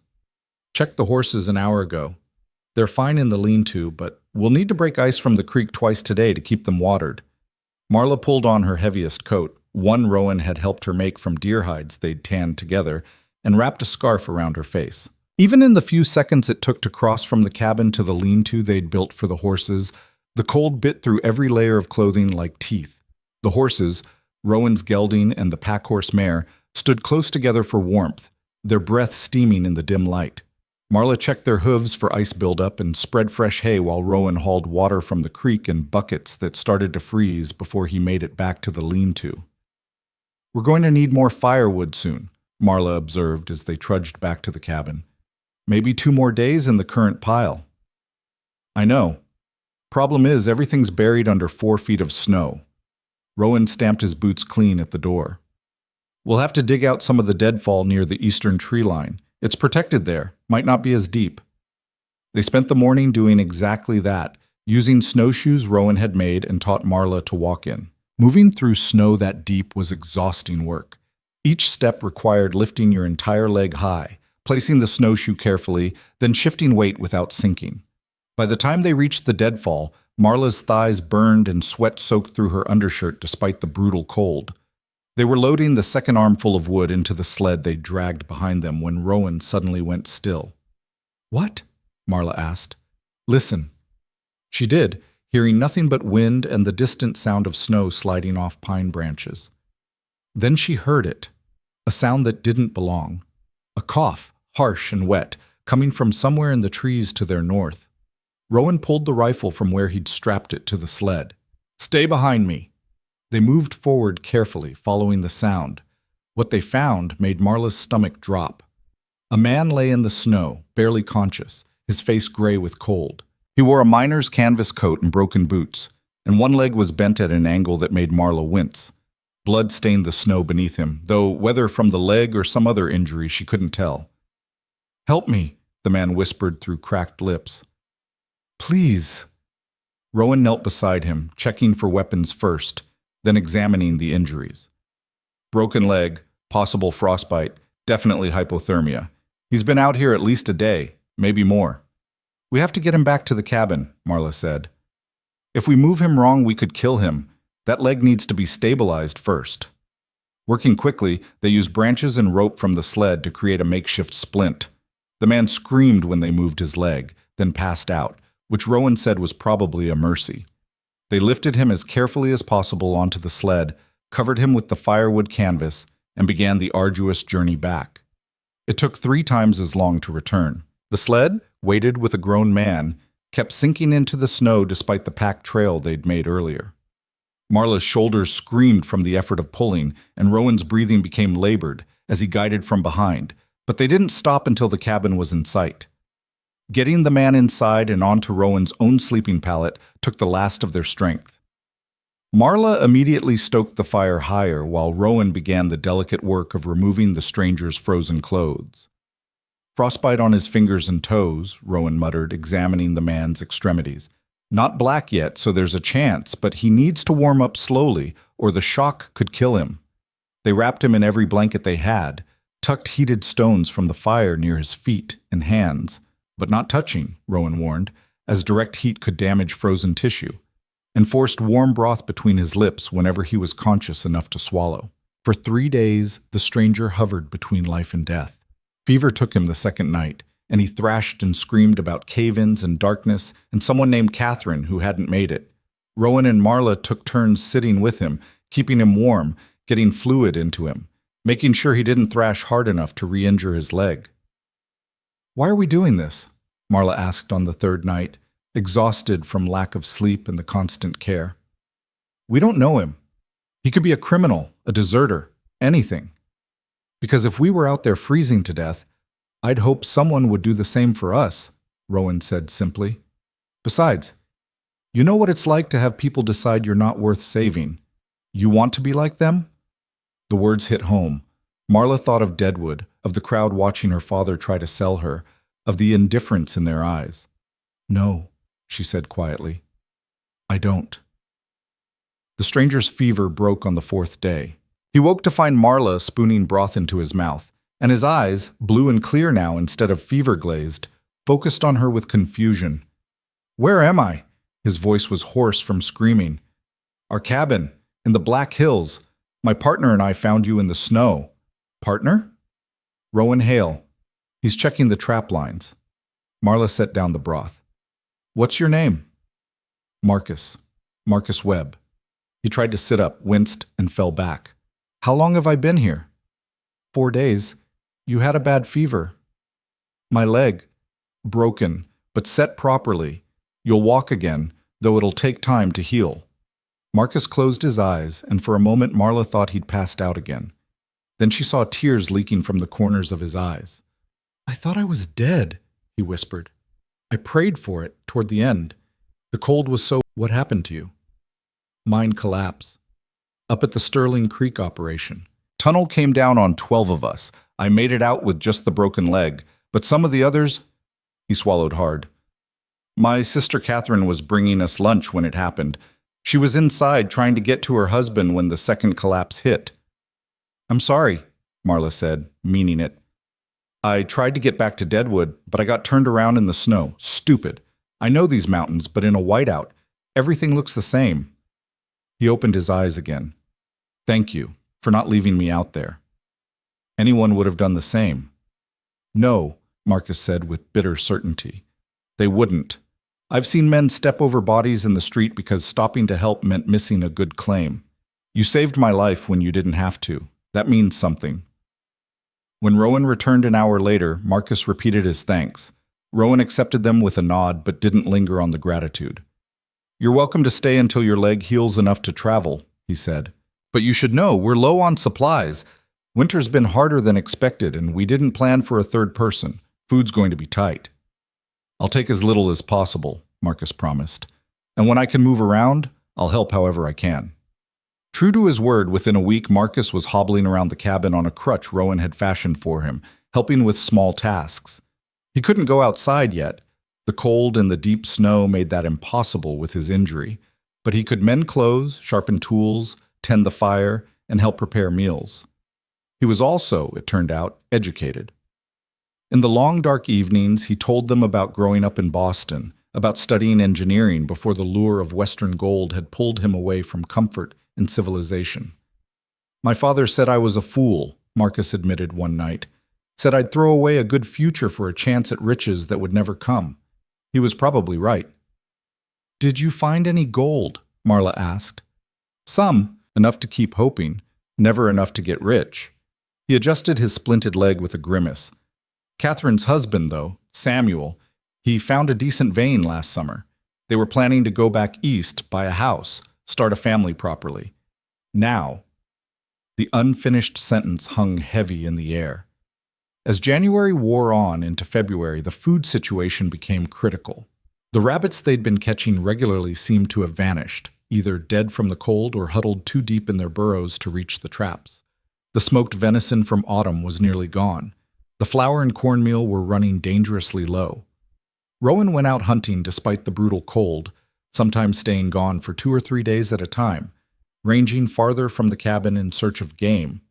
He came back with a small doe once, an old elk another time, but it wasn't enough. They cut their rations, eating 1 real meal a day and stretching it with hot water to make thin soup. Marla felt hunger become a constant companion, a gnawing emptiness that made her hands shake and her thoughts slow. She'd been hungry before. Her father had never prioritized feeding her well, but this was different. This was survival hunger, the kind that made your body start consuming itself. Marcus noticed. "You're giving me your portions," he said one evening, watching Marla push half her soup toward him. "You need it more. You're healing, and you're working yourself to death trying to keep all of us alive." He pushed the bowl back. "I won't take food from your mouth, Marla. I'd rather starve." "Then we'll both eat half," Rowan said firmly, appearing from where he'd been studying their remaining supplies. "And tomorrow, I'm going down to Rockerville to trade for food." "The snow's too deep," Marla protested. "You'll never make it through." "I'll make it. I don't have a choice." He looked at their meager stores with grim certainty. "We've got maybe 2 weeks of food left at current rationing, less if we hit another cold snap. I can trade the elk hide and some of the furs for supplies." "Then I'm coming with you." "Marla, don't." She cut him off. "We're partners, remember? You don't get to go risk your life alone while I sit here safe. We go together, or you don't go at all." They left 2 days later, leaving Marcus with enough food and firewood to last a week. The journey to Rockerville, normally a day's hard travel, took 3 brutal days in the deep snow. They slept in snow caves Rowan dug, huddled together for warmth, rationing their food to almost nothing. When they finally stumbled into Rockerville, Half frozen and exhausted, the small mining camp seemed like paradise despite its rough accommodations. Rowan traded their furs and hides for flour, beans, salt pork, coffee, and a few luxuries like sugar and dried apples that made Marla's eyes sting with gratitude. They spent one night in the camp's boarding house, Marla's first time sleeping in a real bed since leaving Deadwood, and headed back the next morning. The return journey was somehow harder, weighed down with supplies and weakened from weeks of poor eating. On the second day back, disaster struck. They were crossing a frozen stream, testing each step carefully, when the ice gave way beneath Rowan. He went through with a crack that sounded like a gunshot, plunging into water so cold it could stop your heart in minutes. Marla reacted on instinct. She threw herself flat on the ice, distributing her weight, and grabbed Rowan's arms as he surfaced, gasping and flailing. The current tried to pull him under the ice, but Marla's strength held.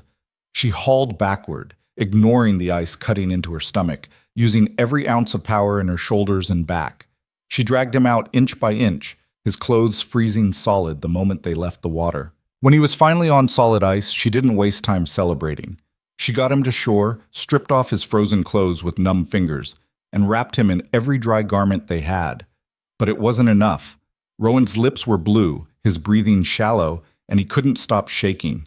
Hypothermia was setting in fast. Marla made a decision. She stripped down to her undershirt, wrapped herself around Rowan's freezing body, and pulled the blankets over both of them. Skin to skin, sharing body heat, the way Rowan had once told her was the fastest way to warm someone in emergency conditions. "Stay with me," she whispered against his ice-cold skin. "Don't you dare die on me, Rowan Hale. Not after everything we've been through." For hours she held him, willing her warmth into his body, talking to him constantly to keep him conscious. She told him about the cabin addition she wanted to build in spring, about the garden she wanted to plant, about the life she wanted to live, and how it included him in every version she could imagine. Slowly, painfully slowly, color returned to his face. His shaking decreased from violent tremors to manageable shivers. His breathing deepened. When he could finally speak, his first words were, "You saved my life." "You saved mine first," Marla replied, still holding him tight. "In Deadwood. Now we're even." "No," Rowan said, his hand finding hers under the blankets. "We're partners. Partners don't keep score." They made it back to the cabin 2 days later, both exhausted but alive. Marcus had been beside himself with worry, and the sight of their faces, gaunt with hunger and hardship, made him go pale. "What happened?" Rowan told him about the ice while Marla unpacked their precious supplies. Marcus listened with growing horror, his engineer's mind probably calculating the odds of survival from such an incident. "You could have both died," he said when Rowan finished, "but we didn't." Marla set a bag of flour on the table with satisfaction. "And now we've got enough food to make it through to spring." That night, they ate the first full meal they'd had in weeks. Marcus made biscuits with the fresh flour, and Marla fried salt pork until the cabin filled with smells that made her stomach cramp with longing. Rowan, still recovering, ate slowly but steadily, color finally returning to his face. "I owe you both my life," Marcus said during the meal. "Not just for pulling me from the snow, but for sharing your food when you barely had enough for yourselves. I won't forget that." "What will you do?" Rowan asked. "When spring comes, I mean." Marcus was quiet for a long moment. "Go back to Deadwood, I suppose. See if there's anything left of Catherine's claim. Maybe sell it, use the money to go back east." He paused. "Or maybe I'll file my own claim. Build something up here where people actually help each other instead of stepping over bodies in the street." "There's good land in this valley," Marla offered, "if you wanted to stay close." "I'd like that," Marcus said. "I'd like that very much." February turned to March, and with it came the first signs of thaw. The snow began to recede, revealing brown grass and muddy earth. The creek ice broke apart, filling the valley with the sound of running water. Birds returned, their songs a reminder that the world was still turning, still living. Marcus's leg had healed enough that he could walk without the crutch, though he still limped. He made plans to head back to Deadwood as soon as the trails were passable to settle Catherine's affairs and retrieve some belongings he'd left behind. "I'll be back," he promised. "If the offer to file a claim near you still stands." It does, Rowan confirmed. You're good people, Marcus. We'd be glad to have you as a neighbor. The day Marcus left was clear and bright, the kind of spring morning that made you believe in new beginnings. He shook Rowan's hand, hugged Marla, carefully, mindful of propriety, and headed down the trail toward civilization. Marla and Rowan stood watching until he disappeared from sight. Think he'll come back? Marla asked. Maybe, maybe not, but I think he'll be all right either way. Rowan turned back toward the cabin. Come on, we've got work to do. The work of spring was different from the work of building. They repaired winter damage to the cabin, chinking that had cracked, shingles that had blown loose, a window frame that had warped. They cleared the meadow of deadfall, prepared ground for a garden, and repaired the lean-to where the horses had weathered the worst months. And in the evenings, they planned.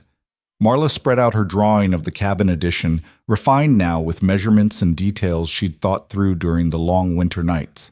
Rowan added his own ideas, a root cellar beneath the addition, a covered porch that would provide shade in summer and protection in winter. We'll start cutting timber next month, he said. Take our time with it. Build it right.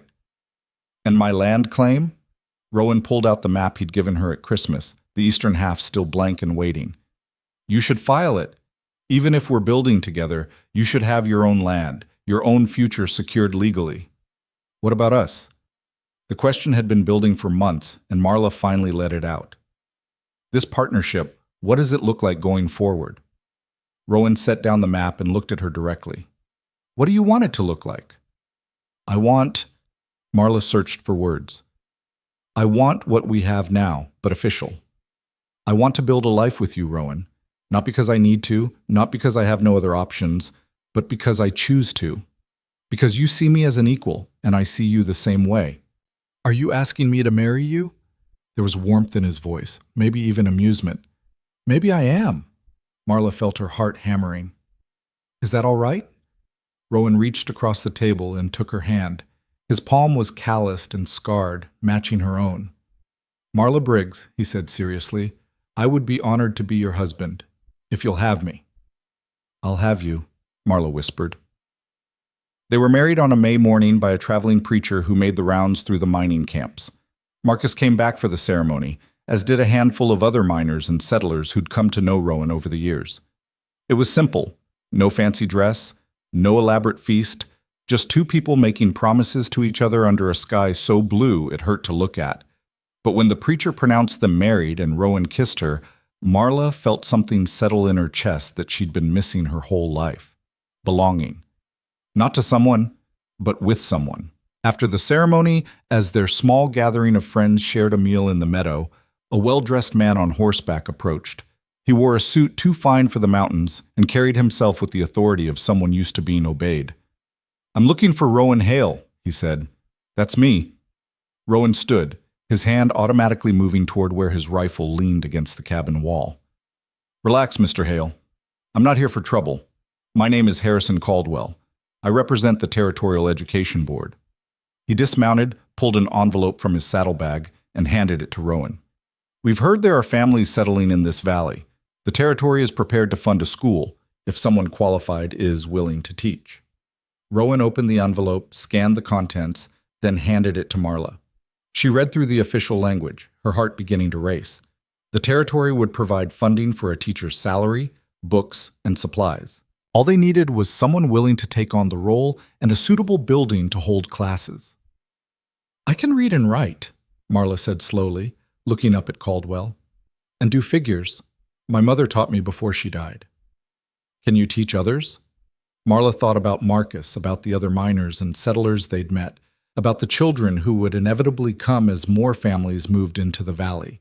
She thought about having something that was entirely hers, not just partnership, but purpose. Yes, she said firmly, I can teach. Caldwell smiled. Then congratulations, Mrs. Hale. You're the valley's new school teacher. Classes begin in September. After he left, Marla sat on the cabin's new porch, built just the week before, holding the letter and trying to process what had just happened. You don't have to do this, Rowan said, sitting beside her. If it's too much, it's not too much. It's perfect. Marla looked at him, her husband now, her partner, her equal. Once they called me worthless, said I'd never amount to anything. Now I'm a landowner, a homesteader, a wife, and a teacher. You earned every bit of it, Rowan said. Every single bit. And sitting there in the late afternoon sun, watching the valley they'd fought so hard to survive in transform into a place they could actually live, Marla Briggs Hale finally understood what freedom really meant. It wasn't just the absence of chains, it was the presence of choice. And she had chosen this life, this place, this man, this future, all of it built with her own hands and her own strength.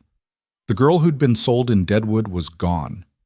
In her place stood a woman who had carved herself into existence through sheer determination and refusal to break. And she was just getting started. The schoolhouse rose from the eastern edge of the meadow over the course of that summer, built with the same determination that had created the cabin 2 years before. But this time, Marla and Rowan weren't alone. Marcus had returned with 3 other families who'd heard about the valley. Good land, honest neighbors, a chance to build something real. Together, they felled trees, shaped logs, and raised walls that would shelter the next generation's education. Marla stood in the center of the unfinished building one August evening, measuring the space with her eyes. 20 feet by 30, with windows on 3 sides to let in light, and a large fireplace at the north end for heat. Rowan had built her a desk from cherry wood he'd found near the creek, sanding it smooth until it gleamed. "Nervous?" he asked, carrying in another load of lumber for the benches. "Terrified," Marla admitted. "What if I'm not good enough? What if the children don't learn, or the parents complain? Then you'll figure it out. Same way you figured out how to fell trees and build cabins and survive winter." He set down the lumber and crossed to her. "You're not the same woman who left Deadwood, Marla. You know that, right?" She looked down at her hands, strong, capable, scarred from work and weather. "Sometimes I still feel like her, like that girl standing in the street while people laughed. The difference is, now when you feel like her, you don't let it stop you." Rowan tucked a strand of hair behind her ear. "That's what courage is. Not the absence of fear, but doing it anyway." The school opened on a September morning so clear and bright it seemed like nature itself was celebrating. 11 children showed up that first day, ranging from 6-year-old Emma Webb, Marcus's niece he'd brought west after settling his sister's estate, to 14-year-old Thomas Porter, who'd never learned to read but desperately wanted to. Marla stood at the front of the classroom, her heart pounding so hard she thought everyone must be able to hear it. The children stared at her with curious eyes, some shy, some bold, all waiting to see what she would do. "My name is Mrs. Hale," she began, her voice steadier than she felt. "And this is our school, our place. I'm here to teach you reading, writing, arithmetic, and anything else you want to learn. But I need you to understand something first." She paused, making eye contact with each child. "I didn't grow up with fancy schools or expensive books. My mother taught me by firelight, using whatever she could find to write with. Some people thought I wasn't worth teaching because I was different from what they expected. But my mother taught me anyway, because she believed that every person, no matter who they are or what they look like, deserves the chance to learn." Emma's small hand rose. "What does deserve mean?" "It means you've earned it just by being human," Marla said softly. "It means you matter. All of you matter. And what you learn here is yours to keep forever. No one can take it away." Thomas, sitting in the back, spoke up. "My pa says reading is for fancy folks, says working folks don't need it." "Your pa is wrong," Marla said bluntly, and several children gasped at her boldness. "Reading gives you power. It means you can read contracts so no one cheats you.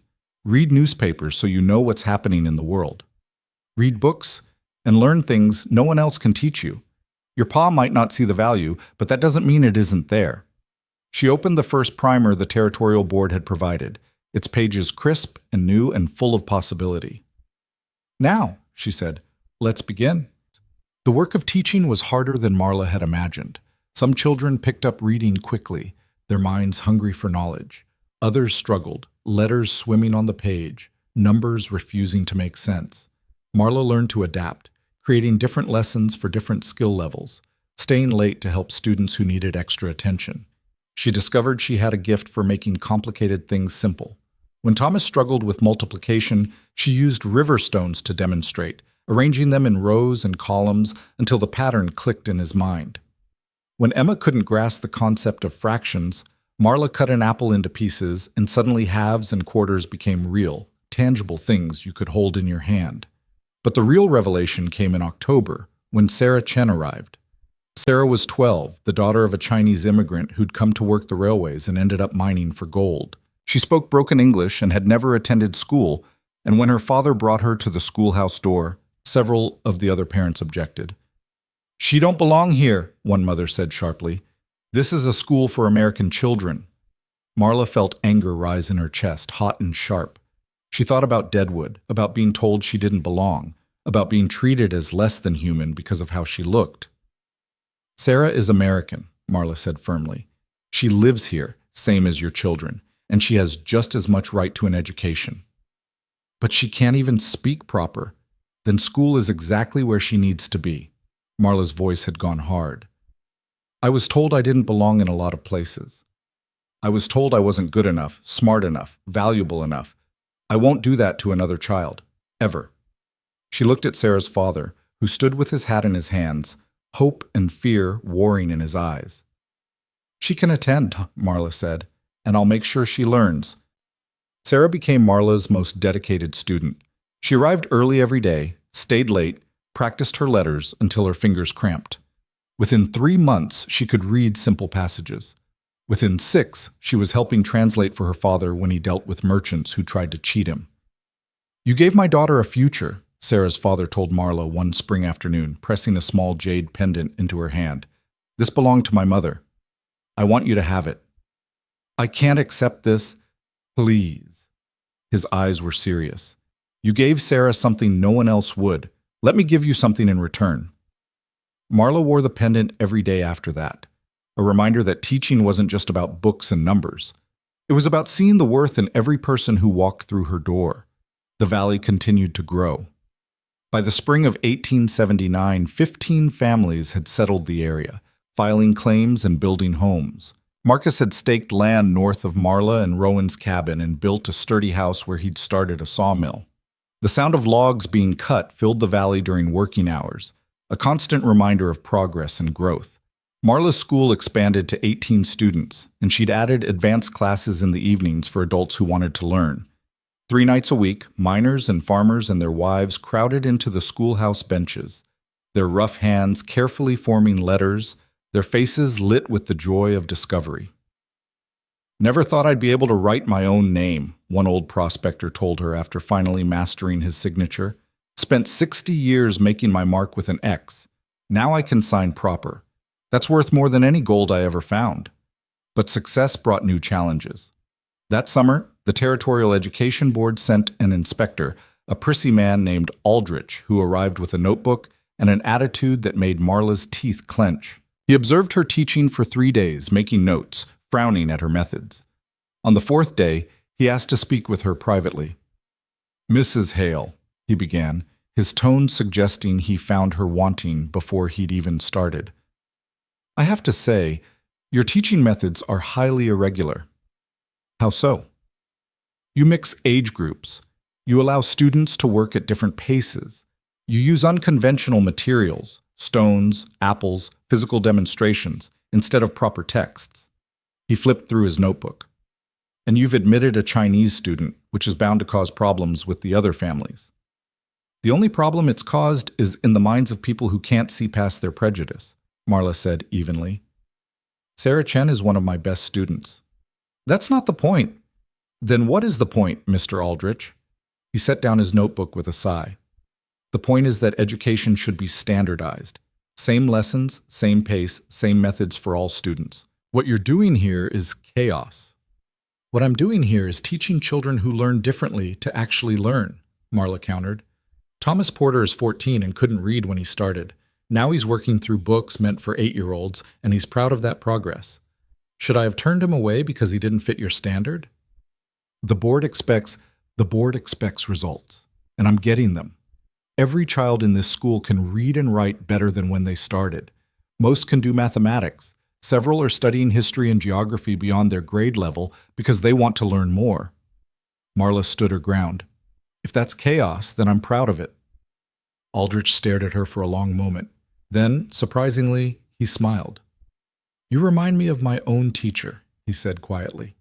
"Woman named Margaret Preston.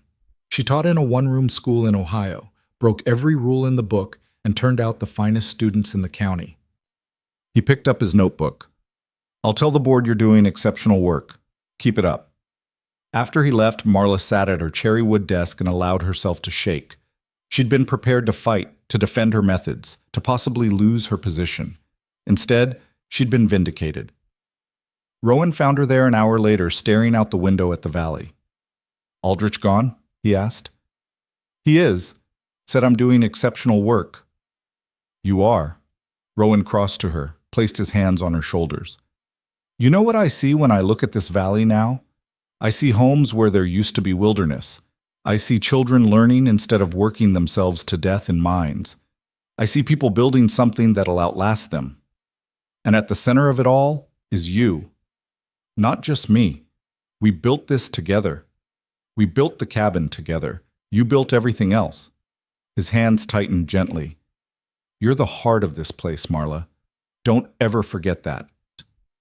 That autumn brought an unexpected visitor. Marla was in the school preparing lessons for the next day when she heard a horse approach. She looked out to see a familiar figure dismounting, James, her brother, looking older and worn in ways that had nothing to do with age. Her first instinct was to grab the rifle Rowan insisted she keep in the school. But something in James's posture, the slump of his shoulders, the tentative way he approached, made her pause. "Marla, huh?" he said when she stepped outside. "I wasn't sure you'd see me." "I'm not sure I should," she replied coldly. "What do you want?" "Just to talk. Please." Against her better judgment, she gestured to the bench outside the school. They sat with 3 feet of careful distance between them. "Pa's dead," James said after a long silence. "Drank himself into the grave 6 months ago. I thought you should know." Marla waited for the grief, the sadness, some echo of daughterly feeling. Nothing came except a vague sense of relief that Thomas Briggs could hurt no one else. "I'm sorry," she said, because it seemed like the thing to say. "Don't be. He was a bastard to the end." James twisted his hat in his hands. "But before he died, he said something. He said he'd made mistakes, and the biggest one was selling you. Said you were the only one of us worth a damn, and he'd been too stupid to see it. That doesn't change what he did." "I know, but I wanted you to hear it anyway." James finally looked at her. "I made mistakes too. I stood by and let him treat you like property. I told myself it wasn't my business, that you could handle it, that speaking up would just make things worse.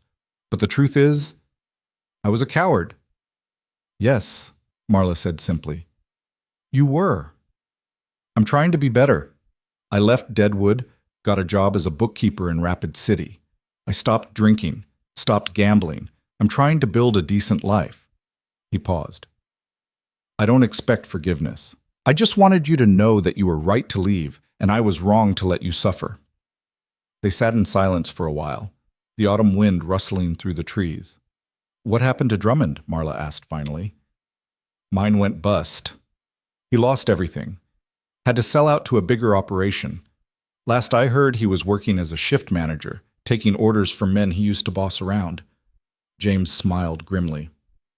"Karma's real, turns out." "And you, what do you want from me, James?" "Nothing. Maybe, I don't know. Maybe a chance to know you again, to be an actual brother instead of just someone who shared your blood and failed you." Marla studied him, the sincerity in his eyes, the shame in his posture. She thought about holding grudges, about letting the past poison the present, about all the ways people could hurt each other. Then she thought about Sarah Chen, about second chances, about the power of choosing who you wanted to be. "I teach school here," she said.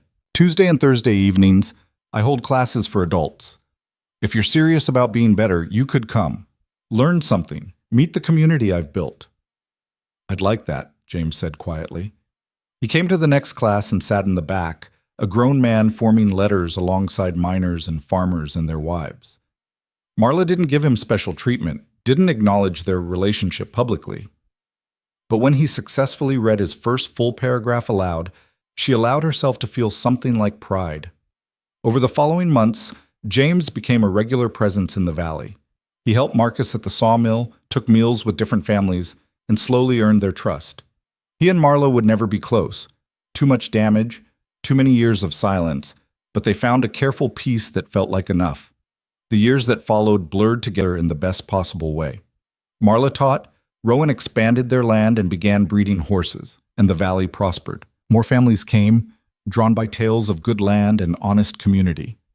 A general store opened, then a blacksmith, then a small chapel for those who wanted it. In 1881, Marla gave birth to a daughter they named Sarah, after both the student who'd taught her about second chances and Rowan's first wife, whose memory they honored without letting it haunt them. The baby was big and healthy and loud, and when Marla held her for the first time, she made a silent promise. You will never doubt your worth. You will never be told you're too much or not enough. You will know you're exactly right, exactly as you are. Young Sarah grew up in the schoolhouse, learning her letters while sitting under her mother's desk, absorbing knowledge like a sponge absorbs water. By age 4, she could read simple books. By 6, she was helping younger students with their lessons. She's going to be smarter than both of us combined, Rowan observed one evening, watching his daughter explain fractions to a befuddled 8-year-old. Good, Marla said. The world needs smart women. Maybe she won't have to fight as hard as I did. Maybe. But if she does, she'll know how. She's got you as an example. In 1883, the territorial governor visited the valley as part of a tour of rural settlements. He spent an afternoon in Marla's school, watching her teach, asking questions, examining the students' work. At the end of the visit, he pulled her aside. Mrs. Hale, I'm impressed by what you've built here. The board speaks highly of your methods, and seeing them in action confirms everything they've said. He paused. We're establishing a teacher training program in Rapid City. We need experienced educators to help train the next generation of frontier teachers. Would you be interested in conducting workshops several times a year? I can't leave my school. You wouldn't have to. The workshops would be held during summer months when regular classes are out of session. You'd return here to teach in autumn. He smiled. You've developed methods that work, Mrs. Hale. Other teachers need to learn them. Other students deserve teachers who see them the way you see your students. Marla thought about Sarah Chen, about Thomas Porter, about every child who'd walked through her door believing they couldn't learn and left knowing they could. I'll do it, she said. The summer workshops became some of the most fulfilling work of Marla's life. She taught teachers how to adapt lessons for different skill levels, how to use everyday materials to explain complex concepts, how to see the potential in every student regardless of background or appearance. Some of you will teach children who've been told they're stupid, she told one group of new teachers. Children who've been beaten down by poverty, prejudice, or cruelty. Your job isn't just to teach them reading and arithmetic. Your job is to show them they matter, that they're capable, that their existence has value. She looked at the faces before her, young women and a few men, earnest and eager and scared. I know something about being told you're worthless, she continued quietly, about being treated like your life has no value. The people who saved me weren't the ones who offered charity. They were the ones who offered choice, who saw me as an equal, who let me prove what I could do. Be that person for your students. Give them choice. Give them respect. Give them the chance to surprise you. After the workshop, a young woman approached her, barely 20, with nervous hands and determined eyes. Mrs. Hale, I wanted to thank you. I'm half Lakota, and most of the school boards won't hire me because of it. But after hearing you talk about Sarah Chen, about giving everyone a chance, she swallowed hard. It gives me hope that maybe somewhere, someone will see me as a teacher first, and not just as an Indian. Marla took the young woman's hands. You're a teacher, that's what matters. And any school that can't see that doesn't deserve you. She paused. What's your name? Mary Blackfeather. Well, Mary Blackfeather, I know a settlement about 30 miles north of here that just lost their teacher. I'll write you a recommendation. If you're willing to work hard and care about your students, you'll do fine. Mary got the job. So did 3 other teachers Marla recommended over the years. People who'd been overlooked, underestimated, or dismissed because they didn't fit someone's narrow idea of what a teacher should be. In 1885, the valley officially became the town of Hales Creek, named not for Rowan, but for the family that had become its foundation. Marla objected, embarrassed by the attention, but the other residents wouldn't hear of changing it. "You built the first permanent structure," Marcus pointed out during the town meeting. "You started the school that attracted families. You've taught 3/4 of the people in this room to read. If anyone's name should be on this town, it's yours." The vote was unanimous. That autumn, Marla received a letter from the Territorial Education Board. It was formal, official, and completely unexpected. In recognition of her outstanding service to frontier education and her innovative teaching methods, Marla Hale was being awarded the territory's Medal of Educational Excellence. The ceremony would be held in Rapid City in November, with the governor himself presenting the award. "You have to go," Rowan insisted when Marla tried to brush it off as unnecessary fuss. "It's just a medal. It's recognition that you matter, that your work matters, that you've changed lives." He cupped her face in his hands. "The girl who was sold in Deadwood deserves to see how far she's come. Go accept your award, Marla. Be proud of what you've built." The ceremony was grand, held in the Territorial Capitol building, attended by politicians and educators and journalists. Marla wore her best dress, the jade pendant Sarah's father had given her years ago, and stood on a stage while the governor recounted her accomplishments. "Mrs. Hale came to our territory with nothing but determination and a belief that education should be available to everyone regardless of circumstance," he said. "She's taught hundreds of students, trained dozens of teachers, and proven that innovative methods produce superior results. But more than that, she's shown us that greatness can come from anywhere, that worth isn't determined by where you start, but by what you build." When he placed the medal around her neck, the audience applauded. Marla looked out at the crowd and saw familiar faces. Mary Blackfeather, now successfully teaching at her own school. Thomas Porter, who'd become a bookkeeper in Rapid City.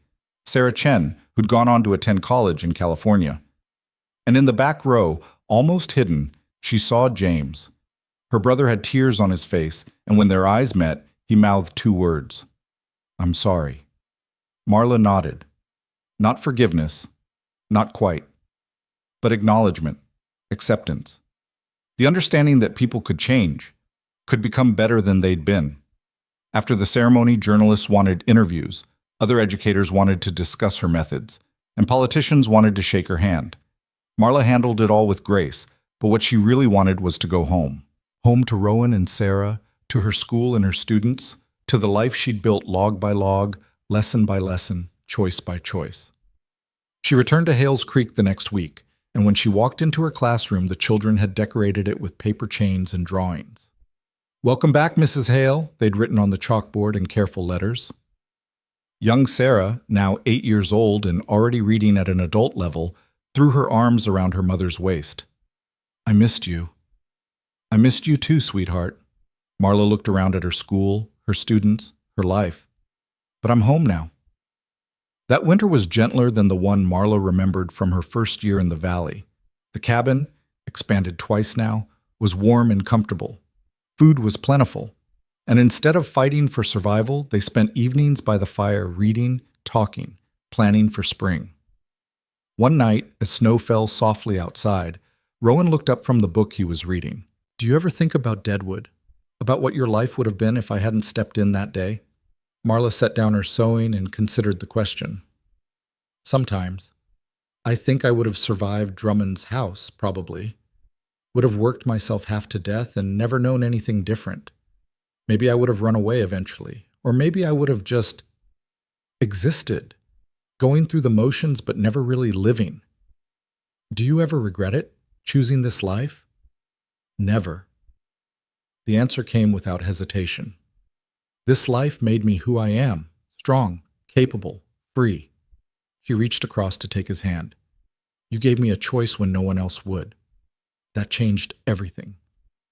"You gave yourself the choice," Rowan corrected gently. "I just opened the door.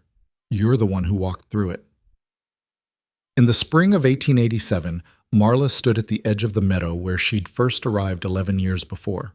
The valley had transformed completely. Houses dotted the landscape. Fields showed the careful rows of planted crops. Children played in the schoolyard during recess. She was 41 years old, her dark hair now shot through with gray, her body still strong but bearing the marks of years of hard work. Her hands were permanently calloused, her face weathered by sun and wind, and she'd never be called beautiful by conventional standards. But when she looked at her reflection in the creek's still water, she saw something better than beautiful. She saw strength, purpose, worth. Young Sarah ran up beside her, breathless from playing. "Mama, Mr. Webb says there's a family coming from St. Louis with 3 children who need schooling. Can we fit 3 more?" "We'll make room," Marla said. "We always make room." "Even if they're different? Even if other people don't want them?" Marla knelt down to meet her daughter's eyes, the same gray as Rowan's, but with a sharpness all her own, especially then, because everyone deserves a chance to learn, to grow, to become who they're meant to be. No exceptions. "Like you did?" "Like I did." Sarah hugged her mother fiercely, then ran back to join the other children. Marla watched her go, this child who would never know what it felt like to be unwanted, who would grow up strong and educated and free. Rowan emerged from the house and crossed to stand beside her. They'd been married for 8 years now, partners for 11, and the comfortable silence between them spoke of deep understanding. "Thinking?" he asked. "Remembering." Marla slipped her hand into his. That girl standing in Deadwood, being sold like livestock. She was so scared, so angry, so convinced she was exactly what they said she was. Too big, too loud, too wrong. And now? Now I know the truth. I was never too much. The world was just too small. She smiled. I had to find a bigger world, or build one. As they stood together in the valley they'd carved from wilderness, watching the community they'd helped create go about its daily life. Children learned, families prospered, and people who'd been told they didn't belong found a place where they did. "You know what the best part is?" Marla said after a while. "It's not the medal or the recognition or even the school, though I'm proud of all of it. The best part is knowing that somewhere right now there's a girl like I was, being told she's worthless, being treated like property. And maybe, just maybe, she'll hear about this place, about the woman who built a life from nothing, and she'll think, if she could do it, maybe I can too." "You've become a legend," Rowan observed. "I've become myself," Marla corrected, "the person I was always meant to be. It just took the right circumstances and the right partner to make it possible." As the sun set over the black hills, painting the sky in shades of gold and crimson, Marla Hale stood tall, not apologizing for her size, not shrinking to make others comfortable, not doubting her worth for even a moment. She'd been sold for $60 in a dusty street. Now she was priceless, not because someone had given her value, but because she'd claimed it for herself, because she'd chosen to survive, to fight, to build something that mattered. The mountains stood eternal around her, witnesses to her transformation. The cabin she'd built still stood solid, a testament to strength and partnership. Her school rang with children's voices, proof that knowledge and kindness could change the world.